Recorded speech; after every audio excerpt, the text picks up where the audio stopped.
Selanjutnya, Bapak Ibu sekalian, kita masuk ke materi yang pertama terkait dengan Permenpan terkait pengadaan PNS. Jadi pengadaan PNS adalah Permenpan di 27 tahun 2021. Secara umum ini barangkali Bapak Ibu yang sudah mengikuti sosialisasi atau rapat koordinasi ketika bulan lalu kita laksanakan, secara umum tidak terlalu banyak perubahan, hanya beberapa hal yang perlu kami ingatkan kembali sebelum Bapak Ibu di kementerian lembaga maupun daerah menyusun kembali atau memeriksa kembali kesesuaian dengan pengumuman yang akan dilakukan oleh masing-masing instansi tersebut agar disesuaikan dengan Permenpan maupun Kemenpan yang ada. Yang pertama, bahwa secara ketentuan umum ini setiap warga negara, ini usianya 18 sampai 35 tahun, ada beberapa yang bisa dilamar sampai 40 tahun, dokter dan dokter gigi dengan kualifikasi pendidikan dokter spesialis dan dokter gigi spesialis. Kemudian dokter pendidik klinis, dosen peneliti dan berkayasa dengan kualifikasi pendidikan strategi atau doktor. Kemudian tidak pernah dipidana dengan pidana penjara 2 tahun atau lebih. Tidak pernah diberhentikan dengan hormat tidak atas permintaan sendiri atau dengan hormat sebagai PNS, prajurit TNI ataupun Polri. Tidak dengan hormat sebagai pegawai swasta. Kemudian juga pelamar tidak berkedudukan sebagai CPNS, PNS, prajurit TNI, atau anggota kepolisian negara RI. Kemudian pelamar tidak menjadi anggota pengurus parpol atau terlibat politik praktis. Pelamar memiliki kualifikasi pendidikan sesuai dengan persyaratan jabatan. Pelamar sehat jasmani dan rohani sesuai dengan persyaratan jabatan. Pelamar bersedia ditempatkan di seluruh wilayah NKRI. Dan beberapa hal yang kemudian perlu menjadi perhatian bahwa Bapak Ibu sekalian sebagai panitia seleksi instansi perlu membuat surat pernyataan atau surat keterangan bagi peserta agar memenuhi ketentuan-ketentuan di atas, dan apabila kemudian di kemudian hari terdapat kesalahan atau yang disengaja dan seterusnya, maka kemudian yang bersangkutan bisa tidak lolos verifikasi administrasi ataupun digugurkan. Kemudian ketentuan umum secara lainnya Bapak Ibu sekalian bahwa di tahun ini karena ada PNS, kemudian ada P3K yang jabatan fungsional dan juga P3K jabatan fungsional guru, maka jumlah potensi pesertanya cukup besar dan kita akan berlakukan bahwa calon pelamar hanya dapat mendaftar pada satu instansi, satu jenis kebutuhan maksudnya formasi, dan satu jabatan pada tahun anggaran yang sama. Jadi para peserta harus mempertimbangkan baik-baik sejak dari awal apa yang dia ingin lamar, profesi, jabatan apa yang di mana, kemudian juga lokasinya seperti apa, karena pada prinsipnya tidak boleh lagi menggantinya ketika sudah menetapkan pada pelamaran pada satu tempat. Dan kemudian jika pelamar diketahui melamar lebih dari satu instansi dan garis miring atau satu jenis jabatan dan atau jenis jalur kebutuhan PNS atau P3K, atau menggunakan dua nomor induk kependudukan yang berbeda, maka pelamar dapat dinyatakan gugur dan garis miring atau dapat dikenakan sanksi sesuai dengan ketentuan peraturan perundang-undangan yang ada. Baik, selanjutnya ada beberapa hal yang menjadi persyaratan khusus untuk pelamar dari tenaga kesehatan, itu terkait dengan STR, surat tanda registrasi, itu juga tadi di keputusan Menteri Pan-RB akan kami lampirkan secara khusus.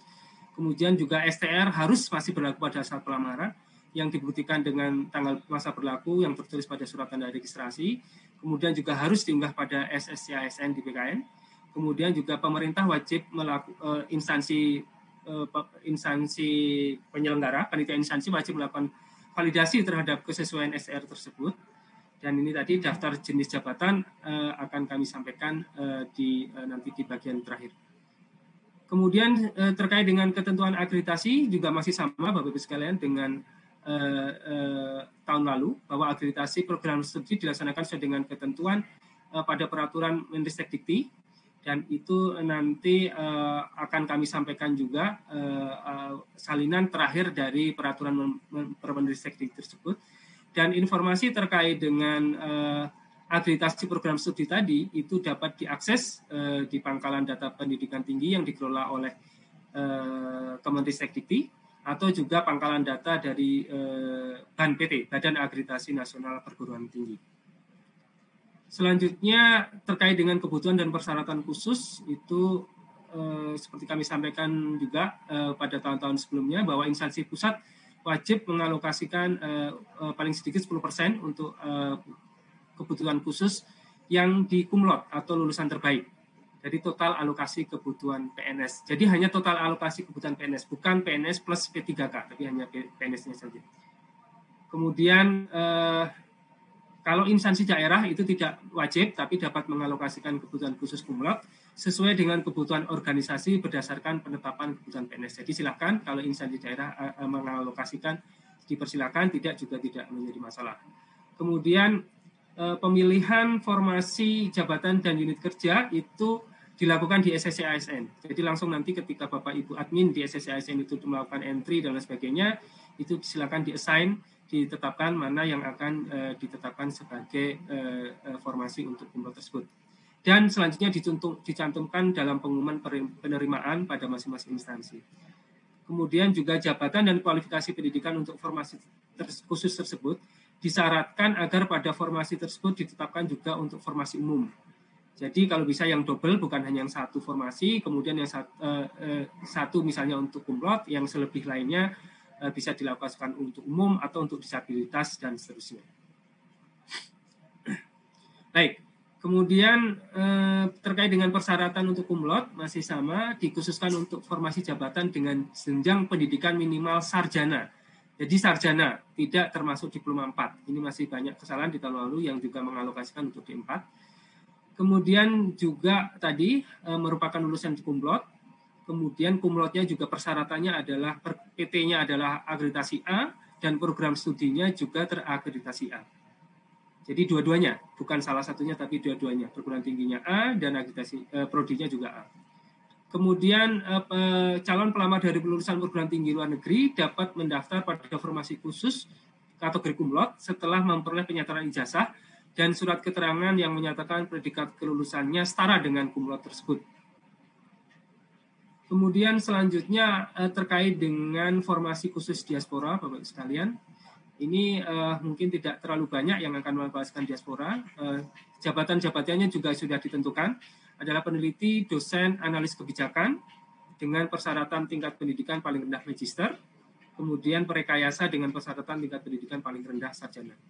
Kami lihat animo untuk pemerintah daerah masih rendah untuk mengalokasikan diaspora ini sekaligus monggo silahkan kalau memang untuk pemerintah daerah akan mengalokasikan barangkali untuk peneliti ataupun untuk analis kebijakan silakan saja untuk dialokasikan dari jalur diaspora tersebut. Ketentuannya adalah warga negara Indonesia yang memiliki paspor dan bekerja sebagai tenaga profesional di bidangnya dibuktikan dengan surat rekomendasi dari tempat yang bersangkutan bekerja paling singkat 2 tahun, kemudian tidak sedang menempuh pendidikan postdoktoran yang dibayar oleh pemerintah pusat maupun pemerintah daerah, kemudian harus membuat surat pernyataan bermeterai yang menerangkan bebas dari permasalahan hukum, baik di dalam negeri maupun di luar negeri, dan tidak terafiliasi pada ideologi yang bertentangan dengan ideologi Pancasila, usia paling tinggi 35 tahun, kemudian paling tinggi 40 tahun apabila memiliki kualifikasi pendidikan S3, kecuali bagi pelamar pada jabatan analis kebijakan. Kemudian selanjutnya adalah terkait dengan aturan Papua, ini khusus untuk instansi pusat, saya kira sama dengan tahun sebelumnya, untuk instansi yang kurang dari 200, paling sedikit adalah 1, 200 sampai 1000 adalah 2 formasi, kemudian untuk 1000 sampai dengan 2000 itu ada 3 formasi, dan di atas 2000 itu paling sedikit adalah 4 formasi. Dan ini juga untuk instansi pusat bisa saja dialokasikan untuk kantor wilayah yang sekiranya berada di kawasan tersebut. Dan juga bisa dialokasikan lebih besar kalau memang formasi yang didapatkan lebih besar. Jadi tidak harus 4 formasi tersebut. Kemudian sebagai persyaratannya untuk yang di Papua itu adalah lahiran atau surat keterangan lahir dan surat keterangan dari kepala suku, kepala desa atau kepala suku. Selanjutnya Bapak Ibu sekalian terkait disabilitas. Jadi untuk penyandang disabilitas itu kita ada 2 jenis Bapak Ibu sekalian. Jadi penyandang disabilitas pada dasarnya nanti bisa melamar di formasi khusus penyandang disabilitas. Namun demikian juga tidak menutup kemungkinan penyandang disabilitas dapat melamar di formasi umum atau formasi khusus lain.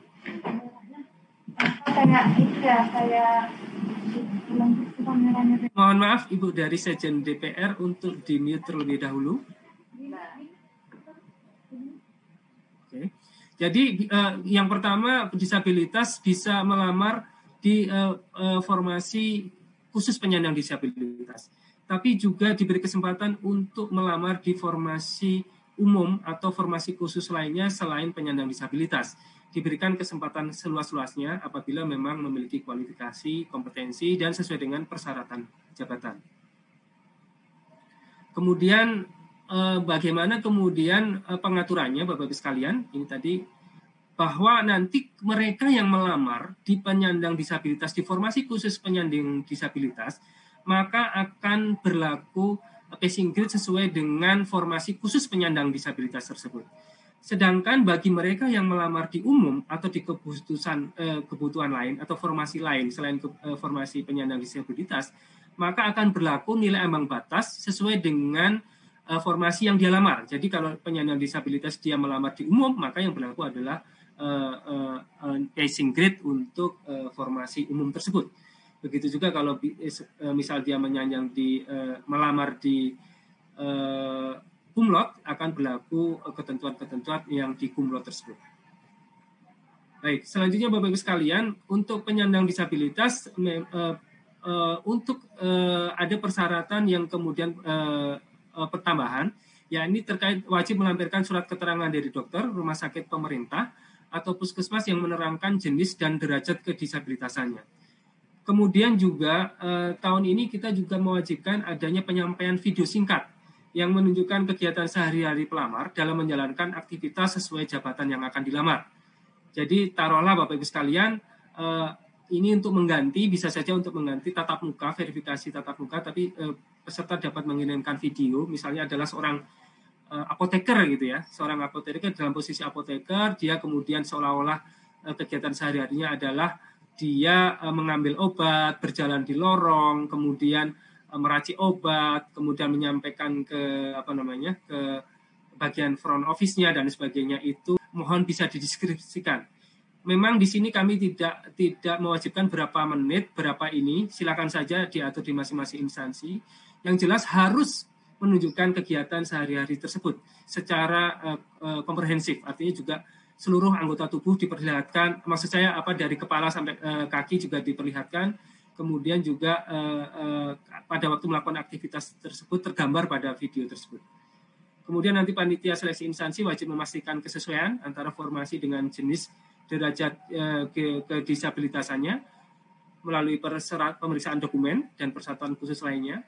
Kemudian juga apabila terjadi keraguan-raguan atau perlu second opinion dan seterusnya, instansi dapat melakukan konsultasi dengan dokter spesialis kedokteran okupasi, dokter spesialis kedokteran okupasi, dan garis miring atau tim penguji kesehatan.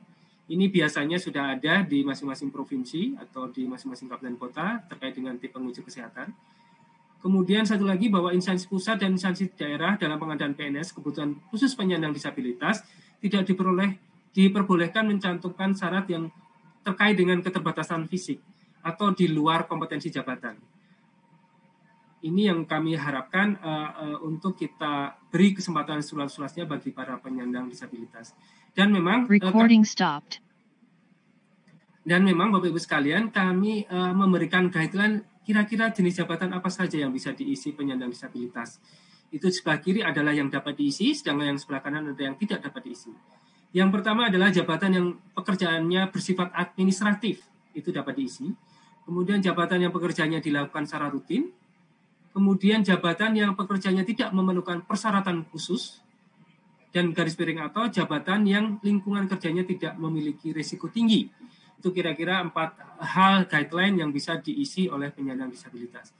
Sedangkan yang tidak bisa diisi oleh penyandang disabilitas, diantaranya adalah jabatan yang pekerjaannya membutuhkan mobilitas tinggi dan cepat, jabatan yang waktu kerjanya tidak pasti, jabatan yang situasi kerjanya spesifik dalam penanganan bencana, huru-hara, dan kebakaran, dan garis miring atau jabatan yang lingkungan kerjanya memiliki risiko tinggi. Kemudian juga jabatan yang pekerjaannya bersifat khusus dan spesifik yang memerlukan kesiapan dan kemampuan fisik dalam melakukan kegiatan secara efisien tanpa menimbulkan kelelahan secara fisik. Jadi misalnya Satpol PP dan sebagainya, atau mungkin sopir itu barangkali agak susah ya untuk dilakukan pekerjaan-pekerjaan yang sifatnya rutin dan akan menimbulkan kelelahan secara fisik. Baik, selanjutnya apa yang perlu diperhatikan untuk penyandang disabilitas ini, bahwa nanti waktu SKD, kalau yang untuk formasi umum, formasi khusus Kumlot dan Papua itu 100 menit waktu SKD-nya. Sedangkan untuk disabilitas SKD-nya adalah 130 menit. Tapi bagi mereka yang melamar di formasi penyandang disabilitas. Ya. Kemudian sedangkan waktu SKB-nya, karena yang lainnya adalah 90 menit, maka untuk penyandang disabilitas SKB-nya 120 menit. Jadi masing-masing ada tambahan 30 menit. Kemudian nanti panitia penyelenggara, instansi, dan garis miring atau GKN akan menyediakan aksesibilitas di lingkungan tempat pelaksanaan seleksi sesuai dengan kebutuhan penyandang disabilitas, dan juga akan menyediakan pendamping atau apabila dibutuhkan aplikasi pendukung untuk penyandang disabilitas sensorik netra. Baik. Kemudian terkait dengan beberapa hal tahapan pengadaannya sendiri, ini ada perencanaan, pengumuman lowongan, pelamaran, seleksi, pengumuman hasil akhir, pengangkatan calon PNS, dan pengangkatan PNS. Yang terkait perencanaan, saya pikir sudah jelas, di situ ada jadwal pengadaan, kemudian instansi perlu menyediakan helpdesk, call center, media sosial resmi, kemudian ada prasarana dan prasarana pengadaan PNS, peraturan, pedoman, petunjuk teknis, dan sebagainya. Kemudian tadi penentuan formasi-formasi khusus, mana yang mau di-assign untuk disabilitas, mana yang di-assign untuk Kumlot, dan seterusnya. Kemudian penyusunan pedoman SKP tambahan kalau memang diperlukan adanya SKP tambahan. Kemudian terkait dengan seleksi, ada seleksi administrasi, kemudian nanti ada masa sanggah, kemudian masuk ke SKD, kemudian masuk ke SKB, pengumuman hasil akhir, dan kemudian ada masa sanggah yang kedua, dan selanjutnya adalah pengangkatan calon PNS. Terkait dengan SKD, Bapak Ibu sekalian, itu SKD akan menggunakan, SKD CPNS akan menggunakan sistem CAT-BKN, kemudian akan meliputi tes wawasan kebangsaan, dan tes intelijensia umum, dan tes karakteristik pribadi. Sedangkan pelaksanaan SKD ini pada dasarnya 100 menit, tapi tadi untuk disabilitas netra ada menjadi 130 menit. Kemudian peserta dinyatakan oleh SKD dan berhak mengikuti SKB apabila memenuhi nilai ambang batas dan berada pada peringkat tertinggi dari 3 kali jumlah kebutuhan jabatan. Jadi yang diambil adalah 3 kali jumlah formasinya. Kemudian terkait dengan materi SKD, ini ada TWK, isinya adalah seperti ini. Kemudian TIU juga isinya adalah seperti ini. TKP isinya adalah seperti ini. Hanya ada satu tambahan yang di TKP yang membedakan dengan tahun lalu, yakni ada kita perkuat dari unsur anti radikalismenya. Jadi di tahun ini ada materi-materi yang penguatan terkait dengan anti radikalisme. Kemudian ketentuan terkait dengan SKB CPNS, ini tadi juga kami sudah sampaikan bahwa pada dasarnya SKB menggunakan sistem CAT-BKN, dan kemudian durasi waktunya adalah 90 menit. Kemudian kalau diperlukan SKB tambahan, panitia seleksi harus membuat pedoman yang pelaksanaannya disampaikan kepada Menteri PAN-RB untuk mendapatkan persetujuan terlebih dahulu. Kemudian beberapa hal terkait dengan SKB tambahan sesuai dengan Permenpan yang ada, bahwa seandainya SKB tambahan tersebut dilakukan, maka SKB dengan CAT merupakan nilai utama dengan bobot paling rendah adalah 50% dari nilai SKB secara keseluruhan. Kemudian tes wawancara pada SKB selain dengan sistem chat diberi bobot paling tinggi 30%, jadi tidak boleh lebih dari 30%. Dan kemudian ketentuan bahwa apabila terdapat tes berupa uji penambahan nilai dari sertifikat kompetensi, maka diberikan bobot paling tinggi 20% dari nilai SKB secara keseluruhan. Sedangkan pada instansi daerah bisa menambahkan SKB tambahan, tapi bukan dalam bentuk wawancara. Kemudian apabila menambahkan dengan SKB tambahan, maka bobotnya tidak boleh lebih dari 40%. Selanjutnya beberapa jenis bentuk SKB tambahan tersebut adalah psikotes, tes potensi akademik, tes kemampuan bahasa asing, tes kesehatan jiwa, tes kesegaran jasmani, tes kesamaptaan, tes praktek kerja, uji penambahan nilai dari sertifikat kompetensi, wawancara, dan garis miring atau tes lain sesuai dengan persyaratan jabatan. Selanjutnya terkait dengan pengolahan nilai akhir, Bapak Ibu sekalian, bahwa secara ketentuan masih berlaku kelulusan ditentukan oleh 40% dari nilai SKD, ditambahkan dengan 60% dari nilai SKB. Kemudian jika pada kesempatan terakhir setelah integrasi tersebut masih terdapat nilai yang sama, maka penentuan kelulusan akhir dilakukan secara berurutan didasarkan pada pertama adalah nilai kumulatif SKD-nya yang tertinggi. Jadi nilai total SKD-nya tertinggi dulu yang akan kita utamakan kalau terjadi kesamaan nilai. Kemudian apabila masih sama juga, maka akan ditentukan secara berurutan dari nilai TKP, tes karakteristik pribadi, kemudian TIU, dan selanjutnya ke TWK terakhirnya. Jika masih sama juga, maka nilai ditentukan berdasarkan nilai IPK yang tertinggi bagi lulusan diploma, sarjana, dan magister, sedangkan untuk lulusan SMA atau sederajat berdasarkan nilai rata-rata yang tertinggi yang tertulis di ijazah. Dan apabila di C, proses C masih sama lagi, maka yang digunakan sebagai penentuan adalah usia pelamar yang tertinggi yang digunakan. Kemudian mekanisme pengisian kebutuhan jabatan yang belum terisi, saya kira tidak ada perubahan dengan sistem yang tahun lalu. Jadi nanti kalau ada kebutuhan umum yang belum terpenuhi, maka bisa diisi dari pemenuhan khusus sepanjang jabatan, kualifikasi, pendidikan, dan unit kerja penempatannya sama, serta memenuhi PG SKD, passing grade SKD, jenis formasi umum, dan berperingkat terbaik. Begitu juga kalau khusus ada yang kosong, maka bisa diisi dari umum maupun dari formasi khusus lainnya. Kemudian jika masih ada yang kosong lagi, maka khusus untuk instansi daerah, maka bisa diisikan dari unit kerja penempatan yang berbeda.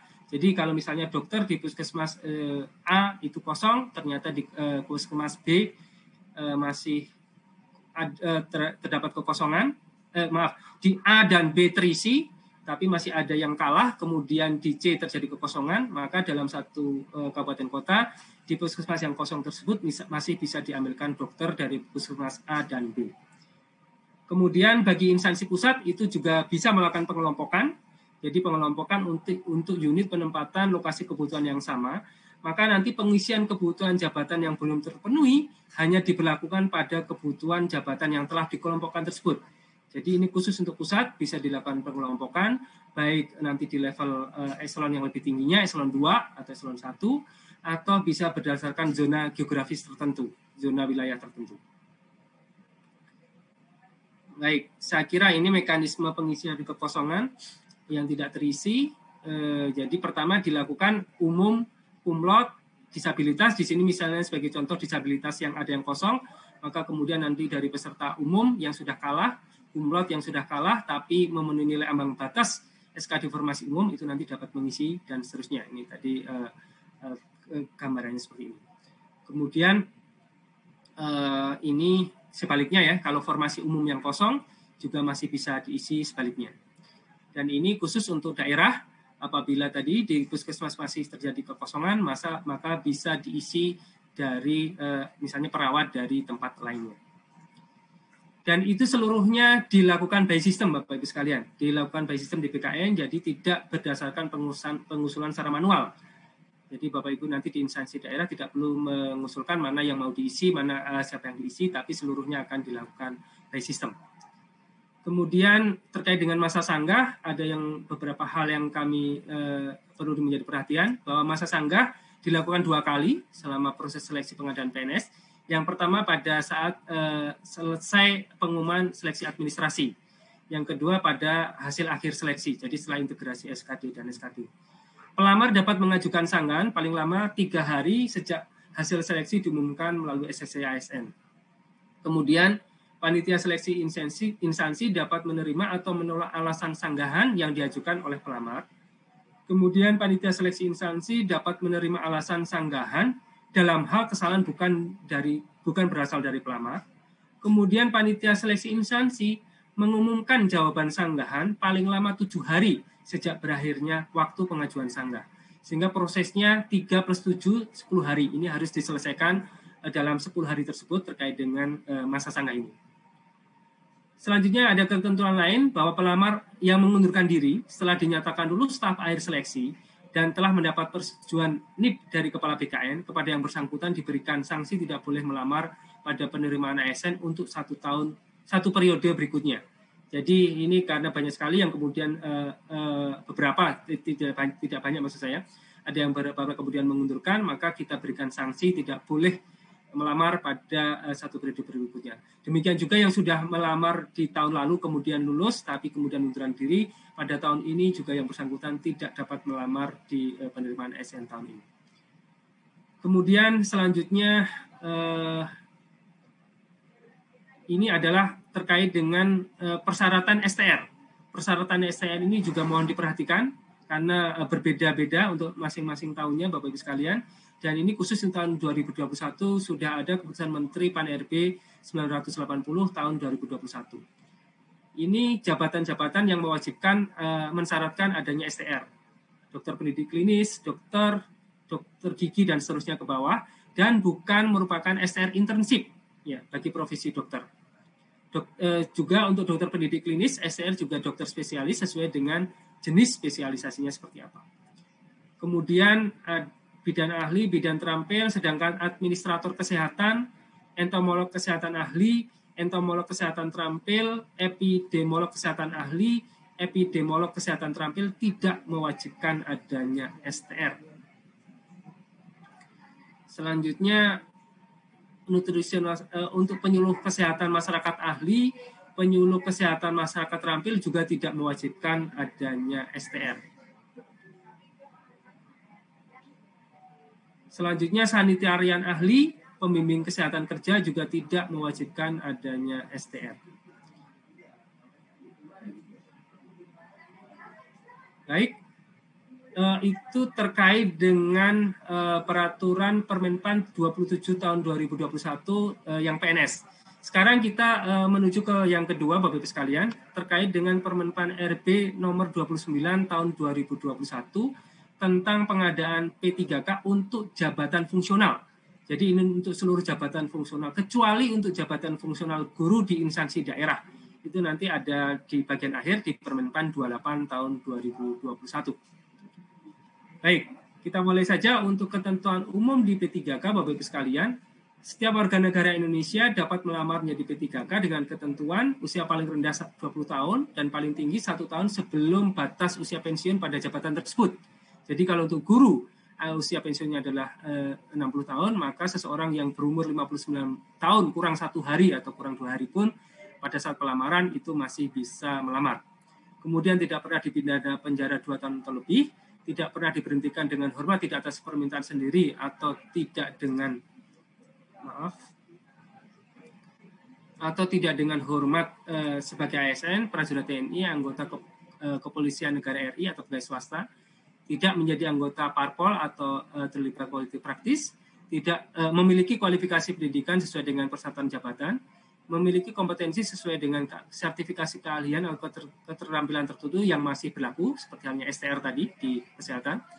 Kemudian sehat jasmani dan rohani sesuai dengan persyaratan jabatan yang dilamar, persyaratan lain sesuai dengan kebutuhan jabatan yang ditetapkan oleh BPK. Kemudian tadi calon pelamar juga hanya dapat melamar pada satu instansi di satu formasi jabatan. Kemudian ada persyaratan minimal 3 tahun berpengalaman di bidang kerja yang relevan dengan jabatan fungsional yang dilamar. Ya, ini dibuktikan dengan surat keterangan ditandatangani oleh minimal pejabat tinggi pratama untuk yang bekerja di instansi pemerintah dan minimal direktur kepala divisi yang membidangi SDM HRD di perusahaan swasta atau lembaga swadaya dan masyarakat pemerintah atau yayasan. Persyaratan-persyaratan terkait dengan 3 tahun dan STR, kemudian sertifikasi dan sebagainya, kita atur dalam keputusan Menteri. Nanti kami sampaikan juga di bagian terakhir. Kemudian terkait dengan penyandang disabilitas, jadi pada prinsipnya berbeda dengan CPNS, untuk penyandang disabilitas tidak disediakan formasi khusus di P3K.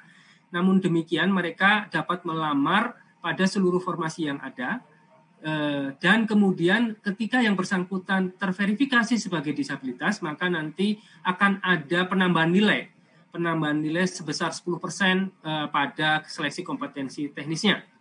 Sedangkan secara persyaratannya untuk penyandang disabilitas sama halnya tadi, memiliki ijazah yang sesuai dengan kualifikasi pendidikannya, sesuai dengan kesertaan jabatan. Kemudian juga pada saat pelamaran di SSC ASN nanti juga wajib menyatakan bahwa yang bersangkutan penyandang disabilitas. Kemudian juga menyampaikan dokumen, yakni dokumen surat keterangan resmi dari rumah sakit pemerintah atau puskesmas yang menyatakan jenis dan derajat kedisabilitasannya. Kemudian juga menyampaikan video singkat yang menunjukkan kegiatan sehari-hari dalam menjalankan aktivitas sesuai jabatan yang akan dilamar. Dan instansi pemerintah dapat menyatakan jabatan dan unit penempatan yang tidak dapat dilamar oleh penyandang disabilitas. Jadi nanti kalau ada keraguan-keraguan seperti halnya dengan CPNS tadi, itu wajib untuk dilakukan konsultasi dengan dokter okupansi, spesialis okupansi atau tim penguji kesehatan. Kemudian terkait dengan pengadaan P3K, itu ada perencanaan, pengumuman lowongan, pelamaran, seleksi, pengumuman hasil seleksi, dan pengangkatan menjadi P3K. Di perencanaan itu masing-masing instansi juga wajib mengatur jadwal pengadaan, kemudian prasarana dan sarana, juga terkait peraturan, pedoman, petunjuk teknis, penyusunan pedoman seleksi kompetensi teknis jika ada, dan sarana yang diperlukan. Kemudian juga prasarana dan sarana bagi pelamar lainnya.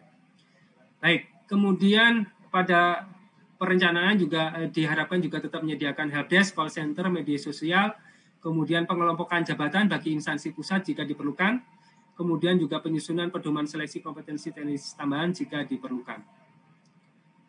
Kemudian untuk pengelompokan jabatan itu tadi sudah kami sampaikan bisa didasarkan atas unit eselon di atasnya, bisa eselon 2 atau eselon 1, bisa juga didasarkan pada wilayah unit penempatan, wilayah geografisnya.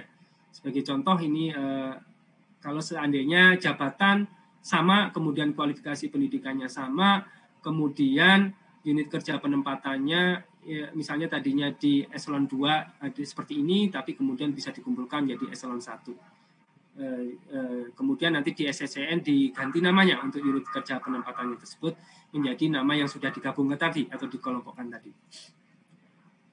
Kemudian ini juga sama untuk bisa didasarkan untuk wilayah. Jadi misalnya kantor wilayah regional Bondowoso, Jombang, Pasuruan digabung menjadi kantor imigrasi di wilayah Jawa Timur. Kemudian tahapan pengadaan. Yang pertama adalah pada waktu saat pengumuman lowongan, Bapak Ibu sekalian, nama jabatan itu wajib dimuat, kemudian jumlah lowongan, unit kerja penempatan, instansi yang membutuhkan, kualifikasi, kemudian lamaran yang ditujukan ke SSCN, jadi seluruhnya dilakukan secara elektronik. Kemudian jadwal tahapan seleksi, syarat yang harus dipenuhi, helpdesk, call center, media sosial resmi yang dikelola masing-masing instansi, dan yang terakhir adalah masa hubungan perjanjian kerja. Jadi untuk P3K perlu juga dicantumkan masa hubungan perjanjian kerjanya sesuai dengan Permenpan 70, apakah 1 tahun, paling minimal 1 tahun, atau paling maksimal 5 tahun, dan selanjutnya dapat dilakukan perpanjangan. Jadi pada waktu pengumuman pelowongan mohon untuk dilakukan pemberitaan juga berapa masa hubungan perjanjian kerja yang akan diaplikasikan untuk P3K di tempat Bapak Ibu sekalian. Baik, kemudian pelamaran dilakukan secara daring dan kemudian pengunggahan dokumen pada prinsipnya secara elektronik. Jadi kami berharap walaupun ada proses-proses yang dikirimkan dokumen secara fisik, tapi seluruhnya tetap menggunakan secara elektronik. Yang fisik tadi dapat digunakan sebagai backup-nya saja. Karena nanti proses-proses dokumen tersebut akan dipergunakan selanjutnya seandainya yang bersangkutan lulus, kemudian pemberkasan dan sebagainya tetap akan dipergunakan. Kemudian terkait dengan seleksi P3K-nya sendiri, Bapak Ibu sekalian, nanti ada seleksi administrasi, hanya ada 2, berbeda dengan CPNS. Kalau di CPNS ada seleksi administrasi, kemudian SKD, dan kemudian SKB. Tapi di seleksi P3K hanya 2, seleksi administrasi dan seleksi kompetensi saja. Di mana pada seleksi administrasi kita lakukan pencocokan persyaratan administrasi dan kualifikasi dengan dokumen pelamaran. Sedangkan pada seleksi kompetensi itu dilakukan untuk menilai kesesuaian kompetensi manajerial, teknis, sosiokultural yang dimiliki oleh pelamar dengan standar kompetensi jabatan. Kemudian untuk seleksi kompetensi sendiri terdiri dari teknis, manajerial, sosiokultural, dan kemudian dilanjutkan dengan wawancara yang berbasis komputer. Itu dalam satu rangkaian. Materinya kurang lebih seperti ini. Saya kira tidak akan kami berikan terlalu detail, hanya yang teknis ya tentu saja yang berkaitan dengan bidang teknis jabatannya. Sedangkan pada kompetensi manajerial itu akan terkait dengan pengetahuan, keterampilan, dan sikap perilaku dalam berorganisasi yang dapat diamati, diukur, dan dikembangkan terkait dengan integritas, kerjasama, komunikasi, orientasi pada hasil, pelayanan publik, pengembangan diri dan orang lain, mengelola perubahan, pengambilan keputusan. Sedangkan pada sosiokultural itu pengetahuan, keterampilan, dan sikap perilaku dalam berinteraksi dengan masyarakat majemuk dalam hal agama, suku dan budaya, perilaku, wawasan kebangsaan, etika, nilai-nilai, moral, emosi, dan prinsip dalam peran pemangku jabatan sebagai perekat bangsa yang terkait dengan kepekaan terhadap perbedaan budaya, kemampuan berhubungan sosial, kepekaan terhadap konflik, pengendalian diri, dan empati. Selanjutnya untuk seleksi kompetensi teknis Bapak Ibu sekalian pada prinsipnya seluruhnya menggunakan CAT. Hanya kalau seandainya instansi pusat maupun daerah ingin menambahkan seleksi kompetensi tambahan, itu juga kompetensi tambahan juga masih dimungkinkan. Namun segera saja bersurat untuk mendapatkan persetujuan dari Menteri Pan-RB. Dan jumlahnya hanya 1. Dan ini tidak seluruhnya akan kami berlakukan untuk kompetensi teknis tambahan ini. Dan beberapa hal instansi pusat itu akan memang kami setuju untuk kompetensi teknis tanpa CAT, seperti untuk yang jabatan madya yang untuk peneliti dan beberapa jabatan madya di dokter spesialis. Itu nanti kompetensi teknisnya tidak menggunakan CAT tapi menggunakan persyaratan-persyaratan lain yang cukup ketat. Ada beberapa hal yang nanti disampaikan di keputusan Menteri. Baik, kemudian terkait dengan penambahan nilai, tadi kami sampaikan ada 2 jenis penambahan nilai. Yang pertama adalah terkait dengan penyandang disabilitas. Bahwa penyandang disabilitas yang nanti melamar pada P3K, maka setelah diverifikasi tentu saja, maka akan kita tambahkan nilai tambahan sebesar 10% dari nilai maksimal kompetensi teknis. Juga terkait beberapa sertifikat kompetensi yang memungkinkan untuk P3K yang ini ditentukan oleh instansi pembina, maka akan kita berikan tambahan nilai maksimal sebesar 25%. Jenis dan bobot sertifikat kompetensi sebagaimana angka 2 itu diusulkan instansi pembina CF untuk mendapatkan persetujuan Menteri Pan-RB. Dan alhamdulillah nanti di bagian akhir juga akan kami sampaikan terkait dengan keputusan Menteri Pan-RB untuk jabatan mana saja yang melakukan sertifikasi kompetensi tersebut. Selanjutnya Bapak Ibu sekalian, bahwa penambahan nilai tersebut paling maksimum adalah 100%. Jadi berlaku akumulatif. Jadi misalnya seseorang yang penyandang disabilitas dan kebetulan yang bersangkutan memiliki kompetensi sertifikat kompetensi juga, maka nilai tambahnya adalah sebesar 10% ditambah 25%. Sebesar 35%. Kemudian misalnya yang bersangkutan mendapatkan nilai 80% dari nilai maksimum, maka yang akan didapatkan yang bersangkutan bukannya 80 ditambah 25 ditambah 10 atau 115, tapi maksimum adalah 100%. Gitu. Jadi maksimumnya tetap 100%. Itu yang kita sebut dengan bahwa nilai tambahan secara kumulatif tidak dapat melebihi 100% dari total nilai seleksi kompetensi teknisnya. Baik, selanjutnya seleksi wawancara, Bapak Ibu sekalian, bahwa sesuai dengan PP yang ada, seleksi wawancara dilakukan dengan mempertimbangkan integritas dan moralitas itu akan dilaksanakan dengan metode CAT. Jadi nanti begitu selesai yang seleksi kompetensi teknis, langsung 10 menit kemudian dilakukan dengan wawancara yang berbasis CAT. Kemudian selain itu Bapak Ibu sekalian, masa sanggah juga kita berlakukan untuk P3K sebanyak 2 kali, yakni setelah pengumuman hasil seleksi administrasi, ini sama 3 hari, kemudian nanti harus menjawab 7 hari. Instansinya ini masih kurang, ada beberapa yang belum tertulis. Kemudian juga pada nanti selesai hasil akhir seleksi, juga nanti diajukan sanggahan 3 hari oleh pelamar, kemudian dijawab oleh instansi selama 7 hari. Kemudian pengisian formasi kosong pada prinsipnya mirip, tapi hanya tidak ada pengisian di formasi khusus ke formasi umum dan sebaliknya. Ya, karena di P3K kita tidak membagikan formasi tersebut seperti itu.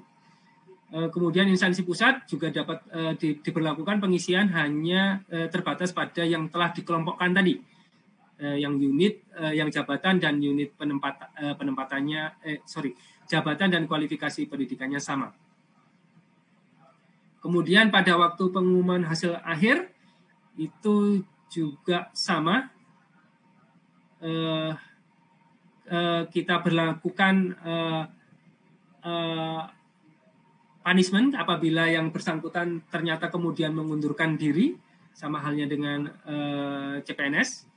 Kemudian pada periode berikutnya tidak bisa melamar, seperti itu. Pada prinsipnya kita akan melakukan seperti itu. Baik, selanjutnya adalah keputusan Menteri Pan-RB 981 tahun 2021 tentang persyaratan, sertifikasi, dan seleksi kompetensi teknis tambahan untuk melamar pada jabatan fungsional dalam pengadaan P3K tahun anggaran 2021. Jadi sekali lagi ini merupakan tambahan dari Permenpan tadi, yang ini hanya kita berlakukan di tahun 2021. Pada prinsipnya ada beberapa jabatan fungsional yang kemudian dari instansi pembinanya sudah mengusulkan beberapa persyaratan yang akan diberlakukan. Sedangkan persyaratan secara umumnya Bapak Ibu sekalian adalah bahwa setiap pelamar yang melamar pada jabatan fungsional dalam pengadaan P3K wajib memiliki pengalaman paling singkat adalah 3 tahun. 3 tahun di bidang kerja yang relevan dengan jabatan fungsional yang dilamar untuk jenjang pemula, terampil, dan ahli pertama.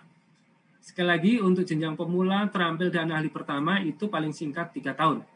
Sedangkan untuk jenjang mahir, penyelia, ahli muda, dan ahli madya paling singkat adalah 5 tahun. Ya. Ini yang untuk B ini belum ada di instansi daerah, sebagian besar. Untuk yang B hanya ada di instansi pusat. Itu diberlakukan untuk ahli muda dan ahli madya paling singkat adalah 5 tahun. Kemudian persyaratan tersebut dibuktikan tadi ditandatangani oleh surat keterangan yang ditandatangani oleh pejabat tinggi pratama, ya. Kemudian untuk mereka yang bekerja pada perusahaan swasta, lembaga swadaya non pemerintah atau yayasan, itu paling rendah adalah direktur atau kepala divisi atau yang membidangi SDM atau Human Resource Development.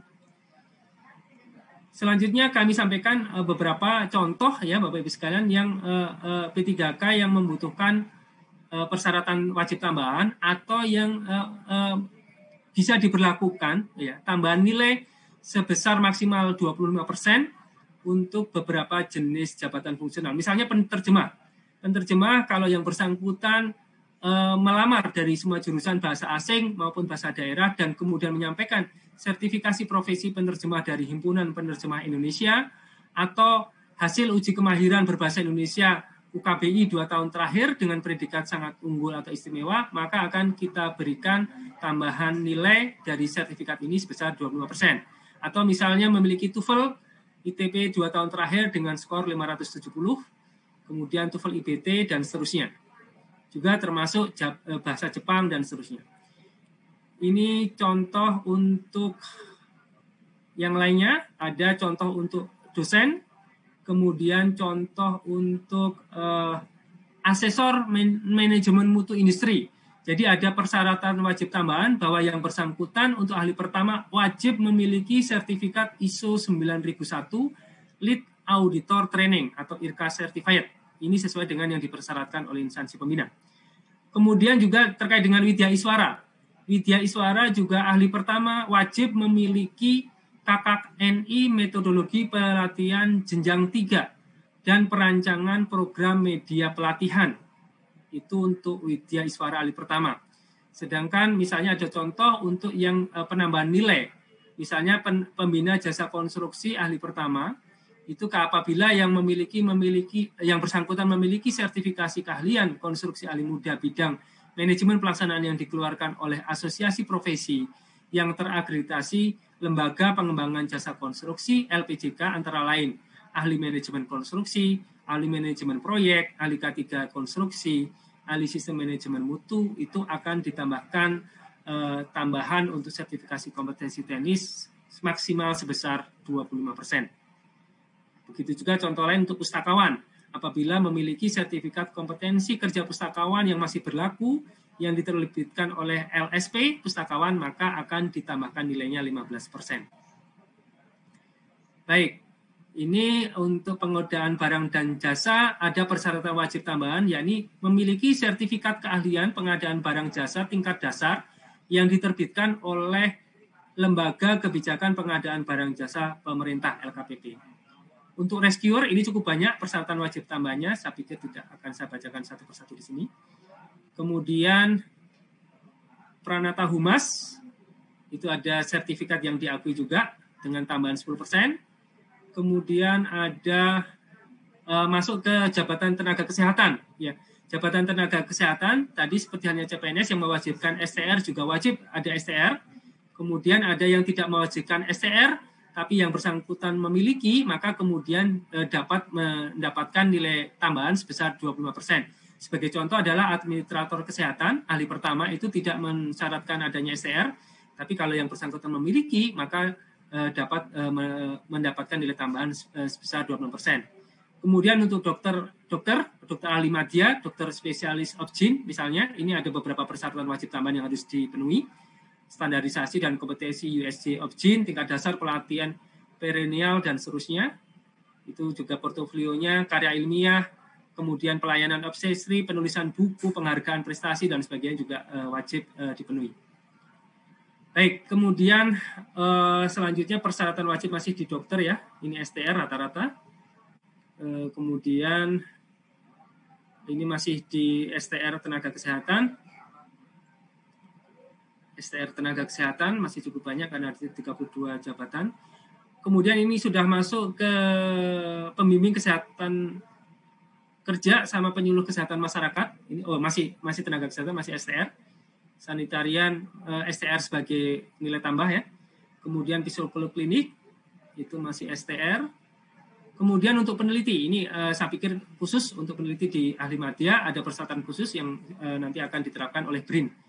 Saya kira tidak saya perlu bacakan satu persatu di sini.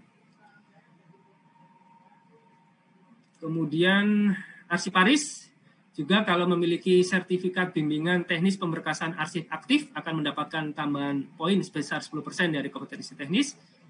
Kemudian juga apabila arsip dinamis untuk ahli pertama itu akan mendapatkan penambahan nilai sebesar 10%.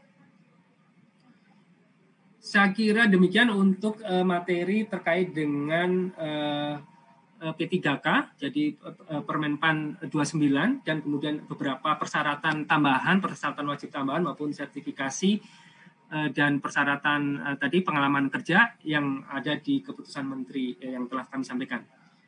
Selanjutnya Bapak Ibu sekalian, kami sampaikan untuk yang peraturan Menteri yang ketiga, yakni Peraturan Menteri nomor 28 tahun 2021 tentang pengadaan P3K JF Guru pada instansi daerah tahun 2021.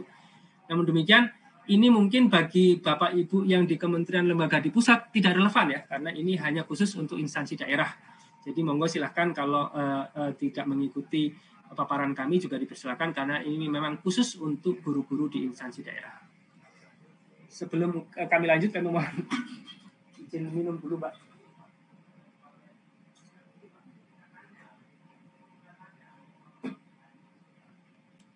Baik, terima kasih Pak Ari. Ya. Akan dilanjutkan lagi paparannya Pak. Ya, siap. Silakan Pak. Baik, mohon izin untuk break sebentar. Selanjutnya tahapan pengadaan P3K guru Bapak Ibu sekalian. Pertama adalah perencanaan, kemudian pengumuman lowongan, kemudian pelamaran, kemudian seleksi, kemudian pengumuman hasil seleksi, dan pengangkatan menjadi P3K. Peserta seleksi. Jadi P3K guru ini peserta seleksinya secara khusus ada 4 jenis ini Bapak Ibu sekalian. Yang pertama adalah tenaga honorer kategori 2 sesuai dengan database THK2 di BKN. Jadi database ini sudah ada di BKN dan itu sudah fix nama-namanya Bapak Ibu sekalian. Yang kedua adalah guru non-ASN atau mungkin beberapa menyebutnya sebagai guru honorer. Guru non-ASN yang masih aktif yang mengajar di sekolah negeri di bawah kewenangan pemerintah daerah dan terdaftar sebagai guru di Dapodik di Kementerian Pendidikan dan Kebudayaan. Jadi kategori yang kedua adalah guru non-ASN di sekolah negeri dan terdaftar di Dapodik. Yang ketiga adalah guru swasta yang masih aktif mengajar di sekolah swasta dan terdaftar sebagai guru di Dapodik di Kemendikbud. Jadi sama, guru swasta di sekolah swasta, tapi terdaftar di Dapodik.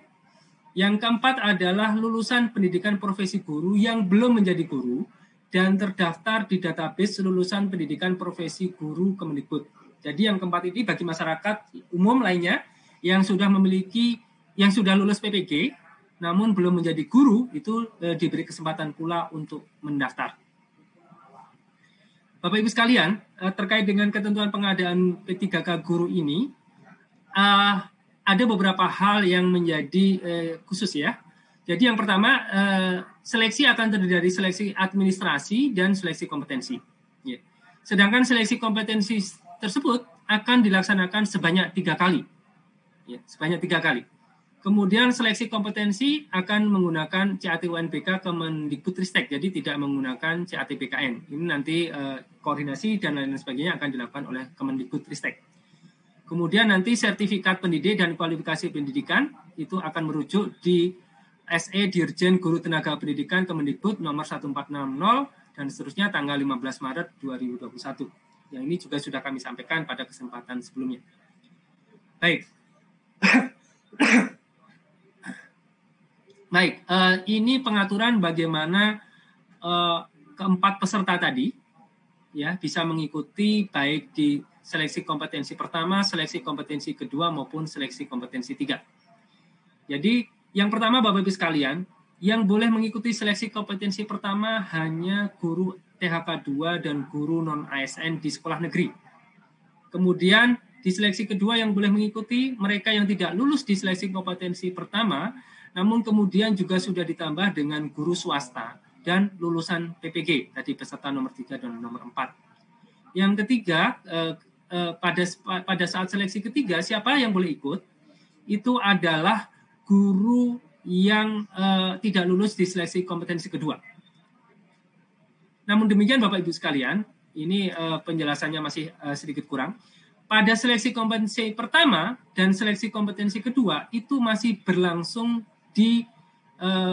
sesuai dengan kewenangan masing-masing. Jadi maksud saya gini, untuk guru TK, PAUD, SD, dan SMP karena merupakan kewenangan kabupaten kota masih diberlakukan pada lingkup tersebut untuk tes pertama dan tes kedua. Sedangkan untuk guru SMA, SMK, SLB itu karena merupakan kewenangan provinsi, maka dilakukan pada lingkup provinsi tersebut. Jadi belum bisa lintas kewenangan, belum bisa lintas provinsi maupun kabupaten kota. Sedangkan pada saat seleksi ketiga, itu sudah boleh lintas kabupaten kota dan lintas provinsi. Jadi kita berlakukan secara nasional, sekalian. Ini yang membedakan. Dan ini kira-kira aturannya, alurnya nanti adalah, alur garis besarnya adalah seperti ini. Nanti pada saat pertama,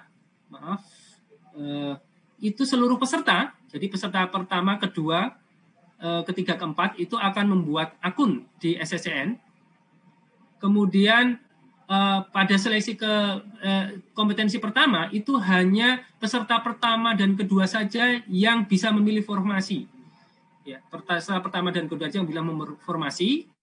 Kemudian peserta yang sudah tersedia formasi di tempat sekolahnya, dia harus melamar atau akan langsung ditempatkan formasinya sesuai dengan tempat sekolah dia mengajar saat ini.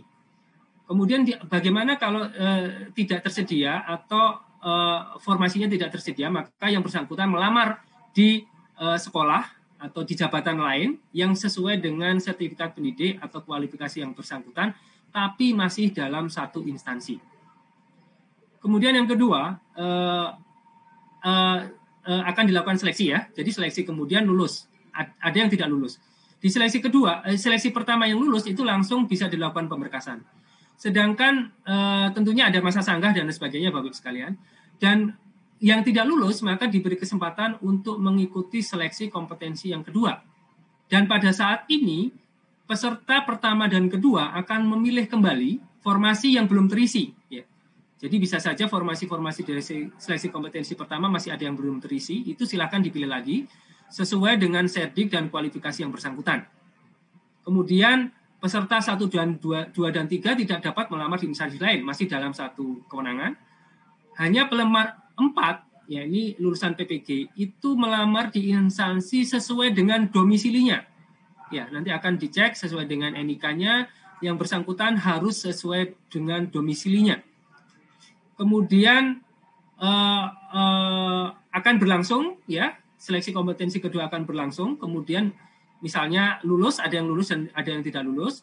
Dan bagi mereka yang tidak lulus akan berlanjut di seleksi kompetensi 3, tapi saat ini berlangsung secara nasional. Jadi nanti peserta bisa memilih formasi secara nasional di tempat lain sesuai dengan serdik atau kualifikasi yang bersangkutan. Jadi dari Kabupaten A boleh nggak milih Kabupaten B, boleh ke Provinsi C, dan seterusnya. Juga boleh yang tadinya di SMP, boleh memilih ke SMA, SMA boleh memilih ke SMP, dan seterusnya sesuai dengan serdik dan kualifikasi yang bersangkutan. Kemudian Bapak Ibu sekalian, setelah itu selesai, ya, nanti seleksi kompetensi 3 selesai, itu ada mekanisme pengisian kebutuhan yang belum terpenuhi.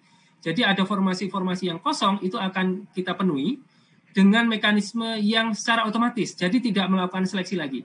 Tidak akan melakukan seleksi lagi, kita akan melakukan secara otomatis bagi mereka yang memenuhi nilai ambang batas dan berperingkat terbaik. Dan itu nanti akan ditempatkan sesuai dengan jabatan, bentuk satuan pendidikan, dan instansi yang dilamar, di mana metode penentuan sekolah tersebut akan ditentukan kemudian, nanti bersama-sama dengan Kementerian Pendidikan dan Kebudayaan. Baik, selanjutnya ada satu hal lagi Bapak Ibu sekalian yang perlu menjadi perhatian, bahwa nilai passing grade itu pada seleksi kompetensi pertama, kedua, ketiga bisa dipergunakan. Jadi seandainya seseorang melamar pada jabatan taruhlah guru PPKN SMP gitu ya, guru PPKN SMP pada seleksi kompetensi pertama, dia lulus passing grade, tapi kemudian dia tidak lolos formasi karena kalah saingan, dan kemudian dia harus masuk ke seleksi kompetensi kedua, maka pada saat seleksi kompetensi kedua, passing grade yang bersangkutan masih bisa dipergunakan. Dan dia juga masih tetap bisa mengikuti seleksi di kompetensi kedua tersebut. Dan kemudian kalau yang bersangkutan juga lulus passing grade, maka dia diberi kesempatan untuk memilih yang terbaik mana passing grade-nya di antara seleksi kompetensi pertama ataupun seleksi kompetensi kedua. Begitu juga pada waktu seleksi kompetensi ketiga. Maka nilai seleksi yang lulus passing grade kompetensi pertama, kedua masih akan diperhitungkan dengan catatan Bapak Ibu sekalian, dengan catatan jabatan dan bentuk satuan pendidikannya sama. Jadi kalau tadi melamar pada guru PPKN SMP, di pertama, kedua, dan ketiga juga melamarnya pada jabatan yang sama. Tapi kalau kemudian yang ketiga, misalnya ya, yang ketiga dia melamar pada guru PPKN SMA, maka kemudian passing grade yang pertama dan kedua menjadi tidak bisa diperhitungkan. Itu aturannya. Kemudian ini adalah contoh kasusnya pada seleksi kompetensi pertama, pelamar yang memiliki sertifikasi sejarah melamar guru PS pada SMP dan lulus nilai ambang batas namun tidak lulus seleksi. Pelamar tersebut melamar kembali pada seleksi kompetensi kedua, memilih guru kelas pada sekolah dasar. Nilai seleksi kompetensi pertama tidak dapat digunakan karena peserta mendaftar di jabatan yang berbeda. Ini aturannya. Tadi mungkin penekanan dari apa yang telah kami sampaikan di sebelumnya. Baik. Kemudian Bapak Ibu sekalian, ada mekanisme penambahan nilai pada kompetensi teknis. Jadi ini pemerintah mencoba untuk mengapresiasi beberapa hal terkait dengan sertifikat pendidik, kemudian juga disabilitas, dan terkait dengan usia, dan kekhususan terkait dengan THK X kategori 2. ada 4 yang kita akomodir Bapak Ibu sekalian. Yang pertama adalah bagi mereka yang memiliki sertifikat pendidik yang linear dengan jabatan yang dilamar, sesuai dengan jabatan yang dilamar, maka akan diberikan nilai 100% dari nilai maksimum kompetensi teknisnya. Jadi berlaku untuk semua peserta yang memiliki sertifikat pendidik yang linear dengan jabatan yang dilamar. Jadi akan mendapatkan nilai 100% untuk yang memiliki sertifikat pendidik yang linear. Kemudian apabila yang kedua, tambahan nilai apabila yang bersangkutan berusia di atas 35 tahun. Ini berlaku untuk peserta di atas 35 tahun dan berstatus aktif sebagai guru selama 3 tahun terakhir berdasarkan data Dapodik. Jadi berusia 35 tahun dan statusnya aktif sebagai guru 3 tahun terakhir. Itu juga akan mendapatkan penambahan nilai 15%. Kemudian yang ketiga adalah penyandang disabilitas, ya. Itu karena kita tidak menyediakan formasi khusus untuk disabilitas di sekolah-sekolah tertentu, maka penyandang disabilitas pada prinsipnya dapat melamar pada seluruh jabatan. Hanya ada beberapa jabatan yang tidak dilamar, itu ada di Permenpannya juga, oleh beberapa jenis disabilitas tertentu. Dan kemudian setelah dilakukan verifikasi, maka kemudian yang bersangkutan berhak mendapatkan nilai 10% dari nilai maksimum kompetensi teknis. Kemudian penambahan nilai yang keempat adalah THK 2. Yakni peserta terdaftar di database THK 2 PKN dan berstatus aktif sebagai guru selama 3 tahun terakhir. Jadi bagi THK 2 yang aktif sebagai guru 3 tahun terakhir sebagai Dapodik, itu juga akan mendapatkan nilai tambahan sebesar 10%. Dan penambahan nilai ini berlaku akumulatif Bapak Ibu sekalian. Jadi seseorang yang berusia di atas 35 tahun dan kebetulan yang bersangkutan merupakan penyandang disabilitas, maka akan mendapatkan penambahan nilai 15% plus 10%, yakni 20%. Dan kalau kebetulan yang bersangkutan adalah THK 2, maka mendapatkan nilai tambahan lagi 10%. Kemudian hanya saja nilai totalnya tidak boleh melebihi dari nilai maksimal kompetensi teknis. Jadi misalnya yang bersangkutan tadi sudah mendapatkan 35% dari kompetensi teknis, kemudian ternyata yang bersangkutan mengikuti tes dan lulus dengan nilai misalnya 90% dari kompetensi teknisnya. Maka bukan 90 plus 35 atau 125 nilai yang bersangkutan, tapi menjadi 100 karena maksimum nilai kompetensi teknis adalah 100. Itu yang kami lakukan. Baik. Saya kira ini contoh kasusnya sudah kami jelaskan tadi di depan. Kemudian ketentuan nilai kelulusan. Tadi pelamar yang dinyatakan lulus jika memperoleh memenuhi nilai ambang batas dan berperingkat terbaik, tadi sudah kami sampaikan. Kemudian pada seleksi kompetensi kedua, pelamar dapat menggunakan nilai terbaik di antara nilai seleksi kompetensi 1 atau seleksi kompetensi kedua, tapi hanya dapat digunakan jika memenuhi nilai ambang batas, dan pada seleksi kompetensi kedua, pelamar memilih jabatan dan bentuk satuan pendidikan yang sama dengan seleksi kompetensi pertama. Kemudian nilai seleksi kompetensi kedua hanya dapat digunakan jika memenuhi nilai ambang batas. Begitu juga pada saat tes ketiga tadi, nilai ambang batas pertama, kedua, dan ketiga dapat dipergunakan dengan ketentuan yang mirip dengan sebelumnya. Kemudian yang selanjutnya adalah ketentuan kelulusan jika pelamar memiliki nilai akhir yang sama. Ya. Jadi ini juga berlaku untuk yang P3K tadi, yang jabatan fungsional yang lainnya selain guru, bahwa yang pertama akan dilakukan, ya, apabila nilainya sama, akan dilakukan penentuan berdasarkan nilai kompetensi teknis yang lebih tinggi dulu. Jika terjadi kesamaan nilai kompetensi teknis yang lebih tinggi yang akan diluluskan. Kemudian jika terjadi misalnya yang A, nilai kompetensi teknisnya masih sama juga, maka didasarkan pada nilai kumulatif kompetensi manajerial dan sosiokultural yang paling tinggi. Jadi nanti passing grade kompetensi manajerial dan sosiokultural itu dijadikan satu, Bapak Ibu sekalian, dan itu mana yang paling tinggi, itu yang akan menjadi penentu untuk keduanya. Dan seandainya di proses B masih sama juga, maka akan digunakan, ya, kelulusan didasarkan pada nilai wawancara yang paling tinggi. Dan ternyata kalau C-nya juga masih sama juga nilainya, maka ketentuan kelulusan didasarkan pada usia yang lebih tinggi dari peserta-peserta yang bersangkutan. Masa sanggah. Masa sanggah pada prinsipnya sama. Peserta yang keberatan itu mengajukan sanggahan paling lama 3 hari sejak hasil seleksi diumumkan. Kemudian sanggahan diajukan oleh portal SSASN. Kemudian panitia wajib mengumumkan, memproses sanggahan tersebut dan selanjutnya mengumumkan ulang hasil sanggahan tersebut paling lama 7 hari sejak berakhirnya waktu pengajuan sanggah.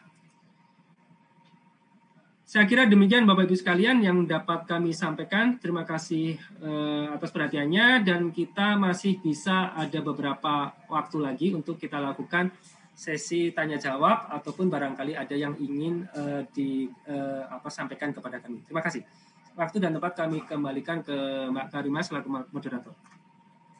Baik Pak Ari, terima kasih atas penjelasannya.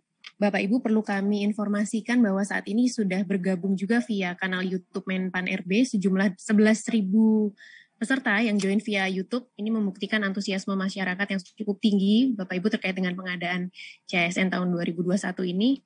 Pak Ari, mohon izin kami sudah merangkum beberapa pertanyaan yang masuk baik melalui chatroom Zoom maupun kanal YouTube. Mohon izin Pak, untuk pertanyaan di YouTube memang banyak sekali yang menanyakan terkait dengan pendaftaran. Namun memang untuk sosialisasi kali ini memang materi terfokus pada 3 peraturan ya Pak ya. Jadi untuk penjadwalan nanti akan disampaikan dalam forum terpisah, mungkin secara resmi akan disampaikan oleh BKN selaku anggota tim Panselnas CASN tahun 2021. Selanjutnya Pak, ada juga yang menanyakan terkait passing grade. Passing grade ini nanti akan diatur dalam Kemenpan, begitu Pak ya? Dalam keputusan Menteri Pan RB, kemudian formasi khusus cum laude dapat diikuti oleh sarjana atau S2 gitu. Kalau sesuai dengan Permenpan 27 memang dapat dilamar oleh peserta dengan kualifikasi sarjana gitu. Dalam hal yang bersangkutan memiliki ijazah S2, maka yang digunakan adalah ijazah S1-nya. Kemudian ada juga Pak pertanyaan terkait dengan P1TL apakah masih berlaku, itu tentu sudah tidak berlaku lagi di kebijakan pengadaan CASN tahun ini. Kemudian terkait dengan formasi khusus putra-putri berprestasi cum laude, jadi hanya dapat dilamar oleh putra-putri berpredikat cum laude dari universitas dengan akreditasi A. Demikian Pak pertanyaan yang sering muncul di halaman YouTube. Untuk selanjutnya mungkin dapat kami rangkum dalam bentuk frequently asked question, nanti akan kami publikasikan juga pada portal resmi Kementerian Pan RB. Selanjutnya Pak Ari mohon izin, berikut pertanyaan dari Bapak Ibu di lingkungan Kementerian, Lembaga, dan Pemerintah Provinsi, BKD Provinsi. Yang pertama Pak terkait dengan persyaratan administrasi. Terkait dengan surat keterangan bebas dari permasalahan hukum dan tidak terafiliasi pada ideologi yang bertentangan dengan Pancasila, apakah ini diberlakukan untuk formasi khusus diaspora saja atau berlaku untuk formasi umum? Itu yang pertama Pak. Kemudian masih terkait persyaratan administrasi, apakah akreditasi program studi dan akreditasi ijazah diberlakukan pada saat tahun kelulusan atau berlaku pada saat tahun kelulusan atau pada saat ijazah yang bersangkutan keluar atau pada saat ini yang berlaku. Demikian Pak terkait dengan persyaratan administrasi. Kemudian terkait dengan SKD dan SKB Pak, ada pertanyaan terkait materi SKD, apa saja materi SKD, kemudian apakah boleh tidak dilakukan SKB dengan CAT. Mungkin sementara itu dulu Pak, nanti kami akan kembali lagi melaporkan pertanyaannya. Demikian Pak Ari, silakan. Baik, terima kasih Mbak Karimah. Jadi pertama terkait dengan diaspora. Jadi untuk diaspora memang kami perketat Bapak Ibu sekalian karena ada kemungkinan mereka kemudian sudah lama tinggal di luar negeri, terafiliasi dan sebagainya, sehingga diperlukan adanya treatment khusus sebelum yang bersangkutan bisa masuk menjadi ASN di Indonesia. Sedangkan terkait dengan persyaratan-persyaratan yang untuk yang di dalam negeri, yang ketentuan umum, saya kira tadi di slide kami sudah jelas bahwa ada beberapa persyaratan, yakni tidak pernah dipidana dengan pidana penjara 2 tahun, kemudian tidak pernah diberhentikan, tidak berkedudukan dan sebagainya, tidak menjadi anggota parpol dan sebagainya. Ini monggo saja silakan diaplikasikan di masing-masing instansi, bentuknya seperti apa. Hanya kami mempersyaratkan bahwa itu ada surat keterangan, surat pernyataan resmi, atau semacam surat lamaran atau surat apa gitu yang menyatakan bahwa yang bersangkutan memenuhi kriteria-kriteria tersebut dan di kemudian hari bersedia untuk digugurkan seandainya ada keterangan-keterangan yang tidak sesuai dengan apa yang telah disampaikan pada saat pelamaran tersebut. Kemudian akreditasi. Akreditasi pada prinsipnya pada saat kelulusan. Ya. Akreditasi saya kira di Permenpan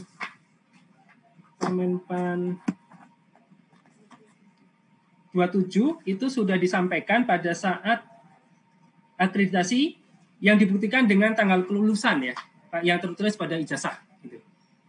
Kemudian terkait dengan materi SKD, tadi kami sudah sampaikan ada materi SKD.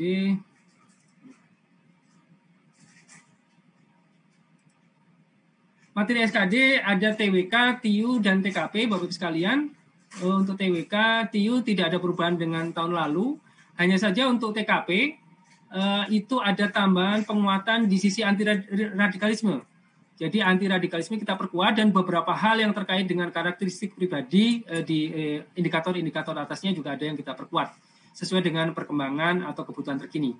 Kemudian juga jumlah soalnya, ini mungkin tadi sudah saya sampaikan atau belum saya lupa. Jadi jumlah soalnya itu nanti untuk TWK itu adalah 30, kemudian TIU-nya ada 35, dan TKP-nya ada 45. Ada 45. Jadi kalau tahun lalu TKP hanya 35. Jadi totalnya adalah 100. Tahun ini ada penambahan 10 soal di TKP.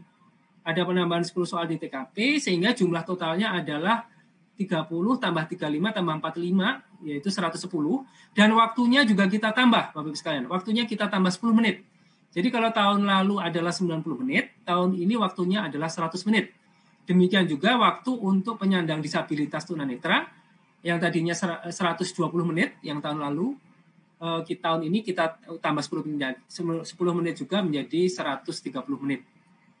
Kemudian SKB tanpa CAT. Bapak-Ibu sekalian, untuk instansi daerah SKB CAT menjadi suatu kewajiban. Jadi mungkin ini tadi pertanyaan dari pusat. Sedangkan untuk instansi pusat, Bapak-Ibu sekalian, pada prinsipnya kedepannya kita akan mewajibkan seluruhnya untuk menggunakan SKB dengan CAT kedepannya. Namun demikian pada beberapa tahun ini kami ini juga sesuai dengan arahan dan juga arahan pimpinan dan juga terkait dengan ketegasan yang harus kami lakukan di Panselnas dan juga sudah mendapatkan dukungan dari Kemenkumham dan seterusnya pada saat harmonisasi bahwa pada prinsipnya kedepannya kita seluruhnya SKB akan menggunakan salah satunya menggunakan SKB dengan CAT. Tapi dapat menambah, instansi pusat dapat menambah paling sedikit 1, boleh ditambahkan 1, 2, 3, 4, 5 atau 7 pun monggo silakan ditambahkan. Namun demikian, khusus untuk tahun ini Bapak Ibu sekalian, kami masih memberlakukan bahwa seandainya Bapak Ibu sekalian tidak instansi pusat tidak mau memberlakukan SKB dengan CAT, mohon seperti biasanya bersurat secara resmi juga mengadukan pedoman SKB-nya seperti apa, kemudian nanti untuk mendapatkan persetujuan dari Menpan. Saya kira demikian, jadi ini memang masih masa transisi. Untuk SKB yang tanpa CAT untuk tahun ini masih kita berikan ruang untuk itu. Saya kira demikian Mbak Karimah, monggo silakan. Baik, terima kasih Pak Ari. Kemudian Pak, pertanyaan selanjutnya ini terkait dengan P3K non-guru. Yang pertama persyaratan masa kerja, mohon penjelasan kembali Pak terkait persyaratan masa kerja untuk P3K non-guru. Dan yang kedua terkait dengan sertifikasi profesi untuk melamar P3K pada jabatan fungsional non-guru. Kemudian Pak, untuk pertanyaan terkait dengan P3K guru, ada terkait serdik untuk guru apakah diwajibkan atau tidak, kemudian apakah sertifikat pendidik sama dengan PPG, sertifikat PPG, kemudian apakah P3K setelah habis kontrak mengikuti tes kembali atau hanya diperpanjang kontraknya tanpa tes. Kemudian Pak terkait dengan batas usia P3K non-guru, apakah batas usia tersebut pada saat melamar? Demikian Pak pertanyaan untuk P3K guru dan P3K non-guru.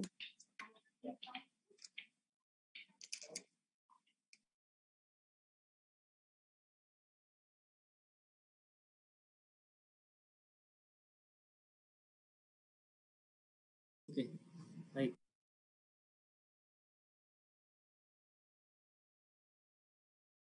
Masih ada beberapa pertanyaan yang terkait dengan guru. Sebetulnya tadi di paparan kami sudah jelaskan bahwa seluruh peserta yang bisa mengikuti adalah ya, yang bisa mengikuti adalah 4 jenis ini. Yang pertama adalah THK2 sesuai dengan database THK2 BKN, itu bisa mengikuti. Kemudian guru non ASN yang masih aktif mengajar di sekolah negeri di bawah kewenangan pemerintah daerah dan terdaftar sebagai guru di Dapodik. Jadi posisinya saat ini guru non ASN tersebut terdaftar di Dapodik. Itu menjadi syarat mutlak. Itu yang kedua. Kemudian yang ketiga juga sama, guru swasta dan dia juga terdaftar di Dapodik. Ya, syaratnya di sini tidak menyatakan berapa lama dia terdaftar, tidak. Yang jelas pada saat ini dia terdaftar di Dapodik. Kemudian yang keempat, ini lulusan PPG yang belum menjadi guru dan terdaftar pada database lulusan pendidikan profesi guru Kemendikbud. Ini juga menjawab tadi terkait dengan apakah akta 4 gitu tadi, kalau nggak salah ya, pertanyaan seperti itu. Itu yang penting terdaftar pada database lulusan PPG Kemendikbud. Jadi nanti sistem dari BKN, SSN BKN itu akan langsung nge-link dengan Dapodik Kemendikbud. Dan ini sudah dibesarkan oleh rekan-rekan kami dari BKN maupun dari Kemendikbud dan akan langsung dikoneksikan seperti itu. Itu menjadi persyaratan ya. Jadi persyaratan siapa yang bisa mengikuti seleksi ini. Sedangkan kalau kita lihat di sini, persyaratan itu tidak mensyaratkan adanya sertifikat pendidik. Ya. Jadi tidak mensyaratkan ada sertifikat pendidik. Namun, ya nanti yang akan kita lihat, yang pertama adalah sertifikat pendidik yang dimiliki yang bersangkutan terlebih dahulu. Baru kemudian kualifikasi pendidikannya. Ya. Jadi sertifikat pendidiknya akan dilihat dulu, baru kualifikasi pendidikan. Kalau sertifikat pendidiknya sesuai, maka yang akan digunakan adalah serdiknya. Sedangkan apabila tidak sesuai, yang dilihat selanjutnya adalah kualifikasi pendidikannya. Dan ini sesuai dengan SE dari Dirjen GTK tersebut, yang pada nomor tersebut yang kami sampaikan di bawah tersebut. Dan kemudian Bapak Ibu sekalian, terkait dengan tadi bagaimana mekanisme masa kerja 3 tahun dan sebagainya. Justru yang nanti yang bersangkutan sudah terdaftar di Dapodik, ya, dan berusia di atas 35 tahun, untuk mereka yang sudah berusia di atas 35 tahun dan sudah berstatus aktif sebagai guru di Dapodik, maka yang bersangkutan akan mendapatkan nilai tambahan 15%. Begitu juga THK2. THK2 yang kemudian terdaftar di database THK2 BKN dan berstatus aktif sebagai guru 3 tahun di Dapodik, maka yang bersangkutan akan mendapatkan tambahan nilai 10%. Kemudian itu tadi terkait dengan pertanyaan serdik, jadi tidak menjadi syarat wajib, tapi menjadi syarat yang menjadi tambahan nilai yang menguntungkan apabila yang bersangkutan memiliki sertifikat pendidik yang sesuai. Kemudian terkait dengan kontrak, jadi kontrak sesuai dengan Permenpan 70 itu paling nanti masing-masing instansi bisa 1 sampai paling singkat 1 tahun, paling lama 5 tahun, gitu kan? Tapi kemudian dapat diperpanjang sesuai dengan kebutuhan. Silahkan kemudian dirancang berapa tahun yang mau dikontrak terkait dengan P3K tersebut, baik guru maupun yang non-guru. Kemudian pada waktu perpanjangan, kalau masih pada jabatan dan tempat yang sama, itu maka yang bersangkutan tidak perlu tes. Cukup nanti masing-masing instansi untuk memperpanjang masa kontraknya tersebut. Namun demikian, kalau kemudian, jadi mekanisme P3K itu ada multi-level entry ya. Jadi sekarang ini untuk guru, seluruh guru yang kita rekrut adalah di jenjang pertama, di jenjang ahli pertama. Dan bisa saja nanti di kedepannya kita akan rekrut juga di jenjang ahli muda dan seterusnya. Nah nanti ketika yang ada formasi dibutuhkan di jenjang terbuka untuk formasi di jenjang ahli muda, maka mereka-mereka yang mendaftar, yang sudah masuk di jenjang ahli pertama bisa mengikuti tes untuk naik jenjang. Asalkan ya persyaratan terpenuhi. Persyaratan itu terpenuhi seperti apa? Yaitu kualifikasi dan barangkali kompetensi dan lain sebagainya yang nanti akan diatur kemudian. Namun pada prinsipnya saat ini untuk seluruh formasi di jabatan guru, seluruhnya adalah di jabatan guru ahli pertama. Kemudian batas usia tadi, terkait dengan pertanyaan batas usia. Saya kira juga tadi di paparan kami juga sudah kami sampaikan bahwa batas usianya adalah 1 tahun sebelum masa pensiun. 1 tahun sebelum masa pensiun. Jadi kalau guru itu pensiunnya adalah 60 tahun, maka kemudian seseorang yang berumur ya 59 tahun kurang 1 hari itu pada saat melamar, pada saat nanti melakukan pendaftaran di SSCN itu masih dapat melakukan pendaftaran pelamaran gitu. Saya kira demikian Mbak terkait dengan pertanyaan P3K non guru. Udah ya, sudah tercakup semuanya tadi ya.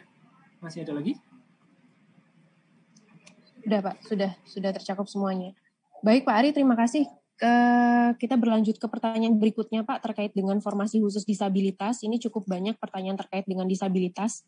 Yang pertama Pak, apakah diperkenankan instansi memberi batasan derajat kedisabilitasan formasi khusus disabilitas? Kemudian bagaimana dengan jumlah formasi disabilitas, apakah dibedakan untuk P3K dan PNS? Kemudian yang ketiga Pak, terkait dengan pemilihan formasi, apakah instansi KL Pemda harus memberikan tanda pada jabatan yang tidak bisa diisi dari penyandang disabilitas pada halaman SSCSN BKN. Kemudian selanjutnya Pak, pada kondisi di lapangan, tunanetra memiliki beberapa tingkatan. Jadi untuk jenis yang low vision, apakah tetap mendapatkan tambahan waktu menjadi 130 menit saat seleksi kompetensi dasar? Kemudian selanjutnya Pak, video disabilitas yang harus diunggah itu seperti apa? Apakah yang menjelaskan tentang aktivitas sehari-hari atau yang terkait dengan jabatan yang dilamar? Kemudian selanjutnya Pak, terkait dengan formasi disabilitas, apakah pemerintah daerah dapat melaksanakan seleksi dengan tatap muka, jadi tidak dengan video? Kemudian yang terakhir terkait disabilitas, apakah instansi dapat mensyaratkan persyaratan tertentu untuk penyandang disabilitas? Demikian Pak. Baik, terima kasih. Pertama apa tadi? Lupa Mbak. Yang pertama apa tadi? Derajat. Oh, derajat.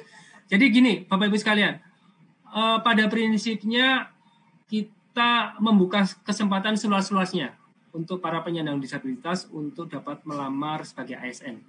Dan pada prinsipnya memang ada beberapa jabatan-jabatan yang serasa akan sulit untuk dilakukan oleh penyandang disabilitas. Dan ini kami sudah memberikan guideline, kira-kira jabatan-jabatan, jenis jabatan seperti apa yang bisa disandang disabilitas, dan mana yang tidak dapat dilamar oleh penyandang disabilitas. Dan kami dari berbagai macam pertemuan dengan forum disabilitas, FGD, tatap muka, dan sebagainya, pada prinsipnya para penyandang disabilitas tersebut akan bisa menakar diri lah, bisa tahu diri juga. Mereka juga tidak akan melamar ke jenis-jenis disabilitas yang dia sendiri tidak mampu untuk melakukan tugas-tugas tersebut. Jadi pada prinsipnya jalan tengah tersebut yang kami ambil Bapak Ibu sekalian, kita memberikan kesempatan sepenuhnya kepada seluas-luasnya kepada penyandang disabilitas, tapi di sisi lain juga penyandang disabilitas nanti diharapkan juga mengerti kira-kira untuk tidak melamar pada jabatan-jabatan yang akan menyulitkan bagi dirinya untuk melakukan tugas-tugas tersebut. Dan tadi kami juga sudah sampaikan ada beberapa jenis jabatan yang bisa yang dapat diisi, yang sifatnya administratif, yang rutin, yang tidak memerlukan persyaratan khusus, yang tidak memiliki risiko tinggi, tapi kemudian ada jabatan yang tidak dapat diisi, sebagian tidak diisi, misalnya dengan mobilitas tinggi dan cepat, waktu kerjanya tidak pasti, terkait dengan bencana, huru-hara, kebakaran, kemudian risiko lingkungan kerjanya risiko tinggi dan lain sebagainya. Itu yang dilakukan. Kemudian juga terkait dengan pertanyaan kedua, apakah ada kesamaan atau pembedaan antara disabilitas di CPNS dan di P3K? Sekali lagi Bapak Ibu sekalian, untuk CPNS memang ada formasi khusus penyandang disabilitas sepanjang paling sedikit 2%, gitu ya. Paling sedikit 2% dari CPNS. Dan selain itu juga disabilitas tetap bisa melamar di formasi lainnya. Sedangkan di P3K kita tidak melakukan formasi khusus seperti itu karena sangat sulit untuk memapping mana jabatan, mana unit-unit dan mana tempat-tempat sekolah yang seperti kami sampaikan untuk P3K guru, sekolah-sekolah yang berpotensi untuk dialokasikan sebagai formasi untuk penyandang disabilitas tersebut. Maka yang kita lakukan adalah mereka akan kita berikan nilai tambah, ya. Nilai tambah sebesar 10% dari nilai total maksimum kompetensi teknisnya. Jadi misalnya kalau nanti kompetensi teknisnya maksimumnya 100, maka dia akan kita beri tambahan nilai 10 gitu untuk penyandang disabilitas tersebut. Dan harapannya itu yang kemudian mampu mendorong yang bersangkutan untuk lebih kompetitif dengan peserta lainnya. Itu yang kita lakukan untuk P3K. Jadi tidak ada formasi khusus penyandang disabilitas, tapi kita berlakukan penambahan nilai bagi mereka yang terbukti disabilitas. Kemudian verifikasinya. Nah, verifikasinya ini menarik Bapak-Ibu sekalian. Verifikasinya itu yang pertama dengan menggunakan surat keterangan dokter ya. Jadi yang bersangkutan wajib melakukan pelamaran dengan keterangan dokter dan seterusnya.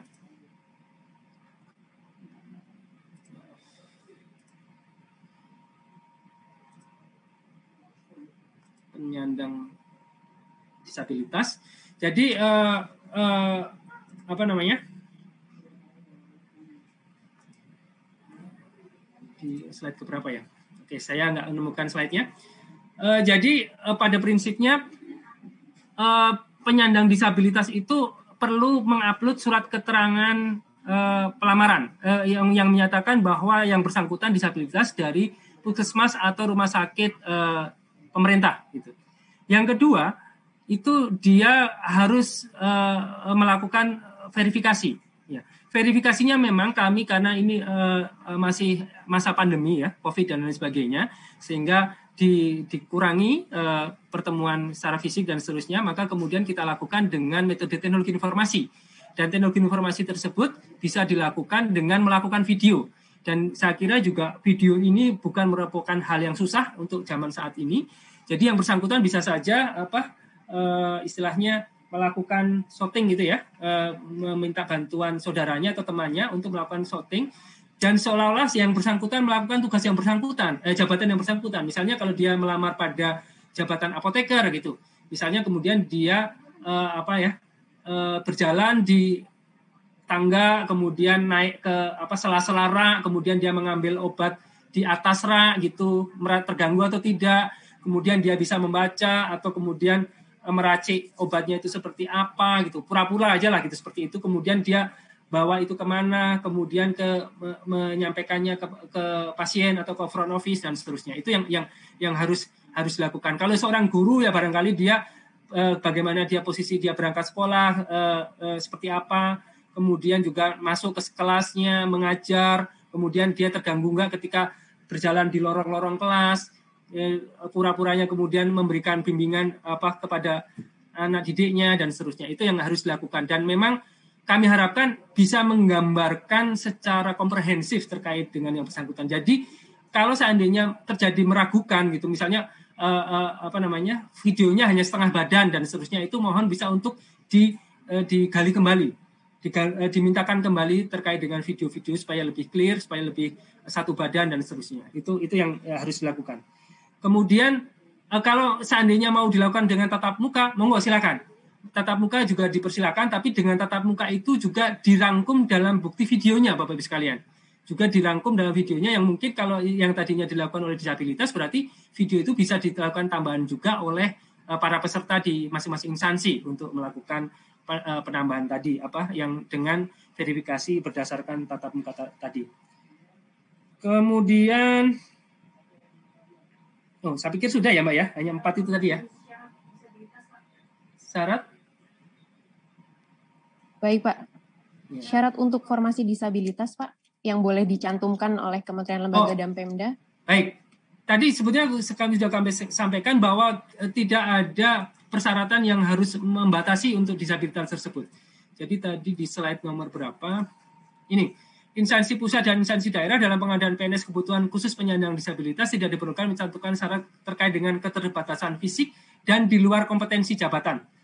Jadi kalau memang benar-benar ada yang di dalam kompetensi jabatan yang menjadi syarat persyaratan kompetensi jabatan dipersilakan, tapi kalau tidak itu menjadi tidak boleh untuk dicantumkan syarat tersebut. Saya kira demikian Mbak, jawaban dari kami. Baik, terima kasih Pak Ari sudah disampaikan jawaban terkait pertanyaan atas formasi khusus disabilitas. Selanjutnya Pak, ada pertanyaan juga yang muncul dari KL dan masyarakat di channel YouTube Menpan. Contohnya seperti ini Pak, untuk pertanyaan dari KL, Untuk formasi khusus cum laude, bagaimana jika alokasi formasi yang diterima instansi untuk kualifikasi S1 kurang dari 10% dari total alokasi formasi? Apakah tetap diwajibkan untuk mengalokasikan formasi khusus cum laude? Pusat ya? Pusat. Dari pusat, Pak, dari instansi pusat pertanyaannya. Baik, kalau cum laude kami harapkan memang minimal 10%. Tapi kalau memang ada hal-hal khusus yang kemudian tidak bisa dilakukan, itu monggo silakan bersurat saja ke kami untuk mendapatkan persetujuan. Dan memang untuk beberapa hal yang khusus nanti kita bisa berikan persetujuan untuk kurang dari 10%. Saya kira demikian, Mbak. Baik, Pak Ari. Kemudian selanjutnya, Pak, apakah untuk mengumumkan pendaftaran, instansi harus menunggu ACC dari Menpan terkait dengan pedoman seleksi kompetensi bidang yang disampaikan? Iya, khusus untuk instansi pusat, saya pikir sudah banyak yang melakukan, yang sudah kami ACC SKB-nya, pedoman SKB-nya. Instansi daerah juga sudah ada beberapa, segera saja. Jadi memang idealnya segera saja untuk dilakukan pengajuan tersebut dan bisa menghubungi PIC kami untuk secepatnya dilakukan, sehingga nanti ketika sebelum pengumuman semuanya sudah clear, seperti itu. Baik, Pak. Selanjutnya ada pertanyaan juga terkait dengan batasan usia pelamar. Apakah instansi diperkenankan untuk membatasi usia pelamar untuk CPNS di bawah 35 tahun, kemudian membatasi domisili pelamar. Demikian, Pak. Baik.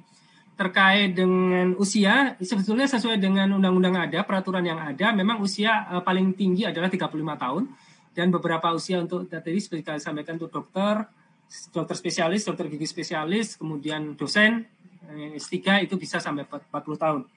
Pada prinsipnya kalau mau ada pengurangan usia di bawah itu, silakan kalau ada memang sesuai dengan kompetensi jabatannya. Ada kebutuhan di kompetensi jabatan tersebut untuk usia tersebut. Kalau tidak ada alasan khusus terkait dengan kompetensi jabatan tersebut, kami dalam posisi tidak bisa memberikan rekomendasi untuk pembatasan usia tersebut. Kemudian satu lagi. Domisili. Domisili juga demikian, Bapak Ibu sekalian. Ini pada prinsipnya seluruh warga negara Indonesia itu berhak untuk melamar dan menjadi ASN, baik itu tanpa membeda-bedakan sesuai dengan sistem merit, tanpa membeda-bedakan suku, agama, ras, golongan, kondisi kecacatan, usia, gender, dan seterusnya. Jadi, dan kita juga salah satu fungsi ASN ini adalah sebagai perekat NKRI.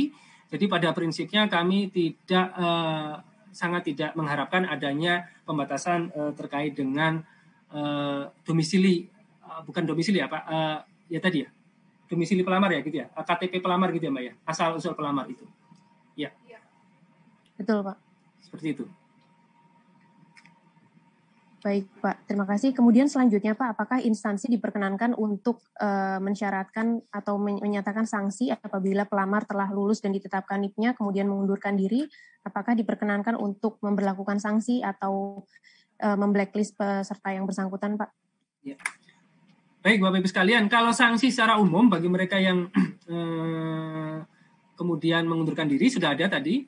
Kemudian kalau seandainya instansi mau memberlakukan sanksi, mohon disesuaikan dengan peraturan di masing-masing instansi tersebut. Apakah peraturan-peraturan di instansi tersebut sudah ada yang membackup terkait dengan peraturan tersebut? Jadi misalnya kalau mau diberikan sanksi membayar denda 50 juta, apakah kemudian keputusan peraturan di dalam instansi Bapak Ibu sekalian itu sudah ada peraturan yang membackup tersebut? Kalau ada dipersilakan saja, kalau tidak ada, rekomendasi kami untuk tidak memberlakukannya, karena kemudian nanti kalau di kemudian hari terjadi permasalahan hukum, kami juga tidak bisa, dan kita bersama juga tidak bisa memberlakukan atau mendasarkan dasar dari sanksi tersebut. Dan kalau memang mau diberlakukan, sekali lagi, dan masih ada waktu, kalau memang ada memberlakukan, silakan, kemudian tapi di backup dengan peraturan yang kemudian diterbitkan oleh masing-masing instansi. Kalau di kami, seperti tadi, sanksinya hanya ada tadi yang bersangkutan tidak bisa melamar pada periode penerimaan ASN berikutnya. Demikian, Mbak. Baik, Pak. Terima kasih. Pak, selanjutnya ada pertanyaan dari Kanrek BKN terkait dengan pengadaan CPNS, apakah semua formasi bisa dilamar oleh pelamar yang memilih formasi umum atau instansi perlu memetakan jabatan mana saja pada formasi umum yang bisa dilamar oleh peserta penyandang disabilitas. Ini juga hampir sama dengan pertanyaan dari Kementerian Kesehatan. Apakah untuk formasi jabatan yang tidak bisa diisi dari disabilitas harus diberikan tanda pada sistem SSCHSN BKN, sehingga pada saat diumumkan pelamar disabilitas dapat memilih jabatan mana yang memungkinkan untuk dilamar. Demikian, Pak. Baik, saya kira kalau dari kami sebetulnya secara umum itu bisa dilakukan dua-duanya.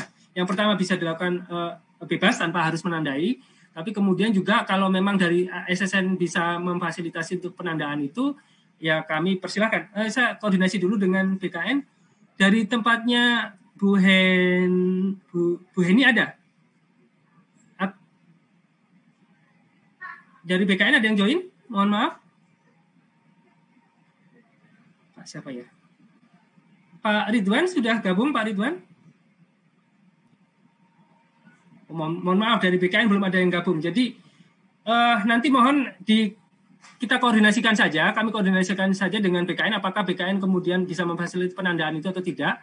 Tapi secara konsep, kalau kami membuka seluas-luasnya, Bapak Ibu sekalian, membuka seluas-luasnya bagi penyandang disabilitas untuk dapat melamar di setiap jenis jabatan, dan pada prinsipnya mereka seperti kami sampaikan tadi, mereka akan tahu diri, akan menakar diri untuk tidak melamar pada jabatan-jabatan yang memang tidak bisa dilaksanakan tugasnya oleh yang bersangkutan.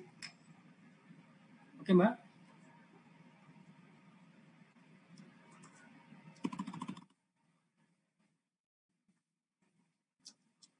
Baik Pak Ari, mohon izin teman-teman host, mohon Pak Ridwan, Kepala Pusat PPSS ASN BKN, bisa di-unmute.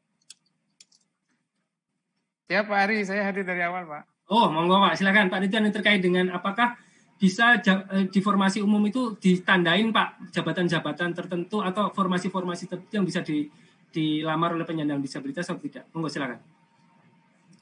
Ini harusnya memang Bu Heni ya, atau teman-teman PPSI ASN, tapi nampaknya mereka ada kegiatan lain Pak, PDM Pak, pemutahiran data mandiri, sehingga saya mungkin nggak pas untuk menyatakan. Cuma begini, BKN kan tidak ada dalam kapasitas untuk tahu suatu formasi itu bisa dilamar oleh disabilitas atau tidak. Ya, karena yang tahu natur atau pekerjaan sehari-harinya itu justru teman-teman KLD gitu. Jadi, tapi nanti kalau secara sistem bisa atau tidak, nah ini saya juga harus konsultasi dengan Bu Heni. Jadi saya kira dinyatakan secara eksplisit saja di pengumuman mana yang bisa dan mana yang tidak. Demikian Pak Ari. Baik. Tapi sekali lagi Bapak Ibu tidak membatasi ya, konsepnya tidak membatasi penyandang disabilitas untuk tidak bisa melamar pada berbagai jabatan seperti itu. Oke Mbak, silakan.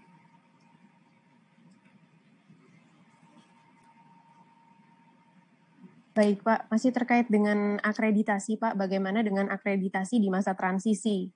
Itu Pak, kira-kira apa yang harus digunakan oleh pelamar ketika memang akreditasinya itu masih dalam masa transisi? Demikian Pak Ari. Baik, untuk terkait dengan akreditasi sebetulnya adanya di peraturan Menristek Dikti ya Bapak Ibu sekalian. Permendikbud kalau sekarang ya, Permendikbud Ristek Dikti. Jadi itu diberlakukan akreditasi sebelumnya. Pada saat transisi itu diberlakukan akreditasi sebelumnya. Jadi kalau misalnya tadinya B, kemudian ada masa transisi, dia lulus, kemudian ke A, maka pada saat kelulusan tersebut yang diberlakukan adalah akreditasi B tadi. Seperti itu, Mbak.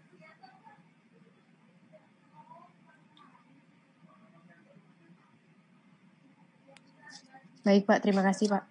Kemudian selanjutnya Pak, untuk formasi P3K Guru, apa batasan kewenangan instansi daerah terhadap tahapan penerimaan P3K Guru? Terkait persyaratan pengumuman penerimaan, poin-poin apa saja yang perlu dicantumkan pada saat pengumuman penerimaan? Demikian Pak. Baik, sebentar.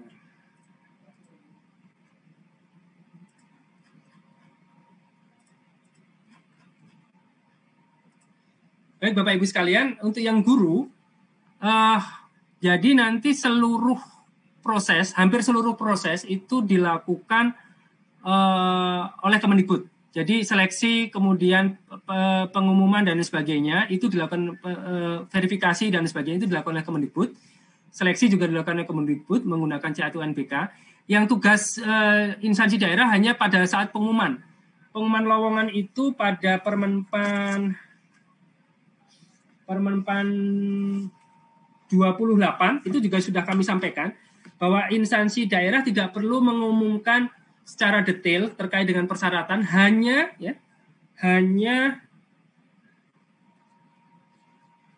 formasinya apa saja, kemudian juga masa kontrak yang bersangkutan berapa lama.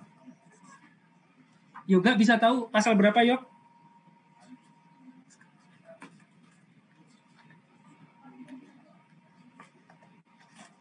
Sebentar, pasalnya saya cari dulu.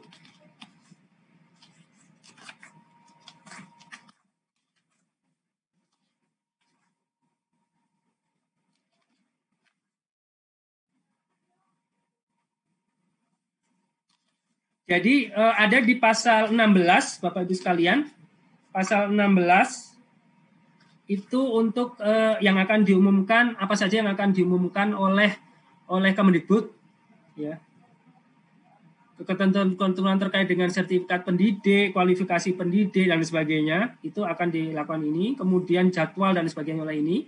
Tapi pengumuman lowongan sebagaimana dimaksud pada huruf 3 huruf D, yakni 3 huruf D.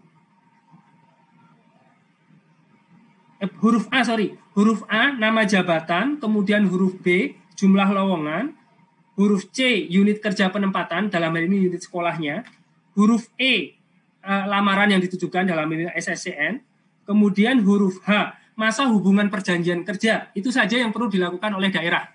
Itu ada di ayat 4-nya, pasal 16 ayat 4-nya. Terutama yang masa hubungan kerja ini yang jangan sampai terlupakan Bapak Ibu sekalian. Masa hubungan perjanjian kerja, kalau formasi kan saya pikir Bapak Ibu sekalian akan mengumumkannya. Tapi kalau kemudian terkait dengan syarat, kemudian nanti jadwal dan sebagainya, instansi daerah tidak perlu mengumumkan. Ini khusus untuk yang P3K guru ya, dan juga tidak perlu melakukan verifikasi administrasi, karena verifikasi administrasi dan sebagainya semua dilakukan oleh Kementerian Pendidikan dan Kebudayaan. Saya kira demikian, Mbak. Baik Pak Ari, terima kasih Pak. Kita masih ada waktu 10 menit lagi Pak. Ada pertanyaan juga terkait dengan batasan IPK. Apakah instansi diperkenankan untuk mensyaratkan batas IPK minimal? Dan ada juga terkait dengan persyaratan melamar, apakah boleh disebut sudah memenuhi persyaratan nilai TOEFL atau TPA tertentu untuk mengikuti SKB. Demikian Pak. Baik Bapak Ibu sekalian, terkait dengan IPK dan TOEFL itu sesuai dengan persyaratan jabatan. Apakah ada relevansinya dengan jabatan tersebut, kompetensi jabatan tersebut? Kalau ada silakan saja Bapak Ibu sekalian. Kalau tidak ada, maka itu menjadi sesuatu hal yang sedikit bertentangan, karena pada prinsipnya di kami hanya mensyaratkan akreditasi, bahwa yang penting yang bersangkutan adalah status terkait dengan akreditasi. Kalaupun itu nanti ada pembatasan IPK dan sebagainya, tidak kemudian dilakukan secara apa istilahnya ya, secara ekstrim dilakukan sehingga sebagian peserta kemudian juga tidak bisa mendaftar. Itu yang mohon untuk diperhatikan juga. Kemudian IPK sama apa tadi satu lagi? Sudah ya Pak, terkait dengan syarat ya. IPK dan persyaratan TOEFL untuk TOEFL ya. TOEFL monggo saja silakan, kalau memang sesuai dengan persyaratan jabatannya silakan ditambahkan. Silakan. Kemudian Pak, apakah instansi wajib mencantumkan nomor call center untuk seleksi penerimaan yang bisa dihubungi oleh masyarakat? Baik Bapak Ibu sekalian, pada prinsipnya call center wajib Bapak Ibu sekalian. Call center itu wajib dicantumkan di masing-masing instansi dan juga linknya juga disampaikan ke SSCN. Nanti dari ke SSCN juga akan saya kira ada kolom di sisi sistem adminnya untuk mencantumkan call center ataupun media sosial lainnya yang kemudian bisa dihubungi oleh para peserta. Yang jelas ini ada beberapa hal yang memang ketika pertanyaan masuk terkait dengan dari pelamar dan sebagainya itu harus kita klasifikasikan, mana yang memang harus dijawab oleh SSCN, mana yang harus dijawab oleh instansi, mana juga yang harus dijawab oleh Menpan itu memang sudah ada hal-hal yang khusus atau klasifikasinya. Saya kira demikian, Mbak. Jadi wajib ya, sekali lagi wajib call center. Walaupun tidak telepon ya, tidak harus telepon, bisa saja dalam bentuk media sosial dan sebagainya. Demikian. Baik Pak, terima kasih. Jadi teman-teman yang memantau di YouTube, calon pelamar juga bisa mengakses call center masing-masing KL ya Pak ya, tidak hanya melalui telepon, tapi juga bisa dibuka melalui media sosial. Terima kasih Pak Ari. Kemudian selanjutnya Pak, ada juga pertanyaan terkait dengan syarat akreditasi universitas Pak. Apakah bisa ditetapkan bahwa akreditasi minimal B? Demikian Pak Ari. Ya, baik Bapak Ibu sekalian, kalau di aturan kami hanya menyatakan akreditasi. Jadi kami tidak membatasi akreditasi apa itu A, B, atau C kecuali untuk yang kumlot. Kecuali untuk yang kumlot. Kumlot itu akreditasi perguruan tinggi A dan prodinya A. Namun demikian seperti kami sampaikan tadi, kalau memang dipertimbangkan ada syarat-syarat jabatan yang membutuhkan persyaratan seperti itu, dipersilakan. Hanya saja tetap dengan konsep membuka kesempatan seluas-luasnya. Jadi tidak terlalu mengekang, dan juga mohon juga diperhatikan dengan ketersediaan SDM yang ada di daerah tersebut. Jangan-jangan nanti kalau misalnya di suatu daerah kemudian akreditasinya terlalu tinggi, kemudian juga jadi pelamarnya tidak ada, itu kan juga berpotensi masalah juga seperti itu. Itu secara konsep demikian. Jadi dari kami terakreditasi, tapi kalau Bapak Ibu sekalian mau menambahkan dengan syarat tidak sesuai, yaitu tadi sesuai dengan persyaratan jabatan, tambah sesuai persyaratan jabatan, dan tidak membuat peserta menjadi terbatas atau menyulitkan bagi peserta pada umumnya. Saya kira demikian, Mbak. Masih 5 menit lagi ya. Oke. Baik, Pak Ari, masih ada waktu kurang lebih sekitar 5 menit lagi, Pak. Ini pertanyaan terkait P3K guru, Pak. Sebetulnya terkait dengan penganggaran, mungkin bisa disampaikan, Pak, secara singkat terkait dengan penganggaran, serta untuk SK-nya, apakah nanti SK perjanjian kerja dilakukan oleh Kemendikbud atau masing-masing instansi daerah. Demikian, Pak. Oke. Oh ya, baik. Ini tadi saya waktu menjelaskan peran pemerintah daerah dan Kemendikbud saya agak kelewatan. Jadi nanti tadi pada waktu pengumuman lowongan itu memang ada kontribusi dari daerah ya untuk pengumuman dan sebagainya. Kemudian nanti pada waktu verifikasi itu Dikbud, tapi pada waktu seleksi itu sebetulnya secara prinsip semuanya akan difasilitasi oleh Dikbud. Tapi nanti itu silakan dari Dikbud akan koordinasi juga dengan dinas masing-masing daerah. Saya koordinasinya bukan di kami, tapi di Dikbud. Kemudian pada waktu pengumuman nanti juga masih dilakukan oleh Dikbud. Dan ketika pengumuman akhir, jadi sudah pada waktu yang bersangkutan itu lulus akhir, itu nanti akan diserahkan oleh Ketua Pansenas dari BKN, itu untuk mereka yang lulus. Dan kemudian akan diserahkan ke masing-masing PPK-nya masing-masing. Ke PPK-nya masing-masing untuk kemudian dilakukan pengangkatan. Nah, disitulah kemudian nanti peran PPK, pemerintah instansi daerah, menjadi ada lagi gitu. Jadi di poin 1, 2 masih, poin 5 sebagian, poin 6 itu menjadi tanggung jawab instansi daerah. Kemudian tadi terkait dengan penganggaran ya, penganggaran untuk guru. Saya pikir ini memang pada waktu beberapa kesempatan juga sudah kami lakukan sosialisasi, termasuk pada waktu coaching klinik bersama Kemendikbud dan sebagainya, bahwa pada prinsipnya itu sebetulnya sudah disampaikan di Perpres 98 juga tahun 2020, pada prinsipnya anggaran untuk P3K itu dibebankan pada APBD untuk pemerintah daerah. Tapi kemudian khusus untuk guru sesuai dengan Undang-Undang APBN maka ada alokasi dana sebesar 19, sekian T untuk gaji guru ya. Untuk gaji gurunya saja. Sedangkan kemudian untuk tunjangan dan sebagainya belum masuk di dalam aturan tersebut. Namun demikian sebetulnya bagaimana alokasi di situ masuk di dana alokasi umum dan lain sebagainya. Tapi mekanisme mata anggaran mata anggarannya dan di mana-mana itu bukan dalam kewenangan kami untuk bisa menjawab ini. Jadi mungkin lebih tepatnya untuk ditanyakan di Kementerian Keuangan. Saya kira demikian Mbak jawaban dari kami. Terima kasih.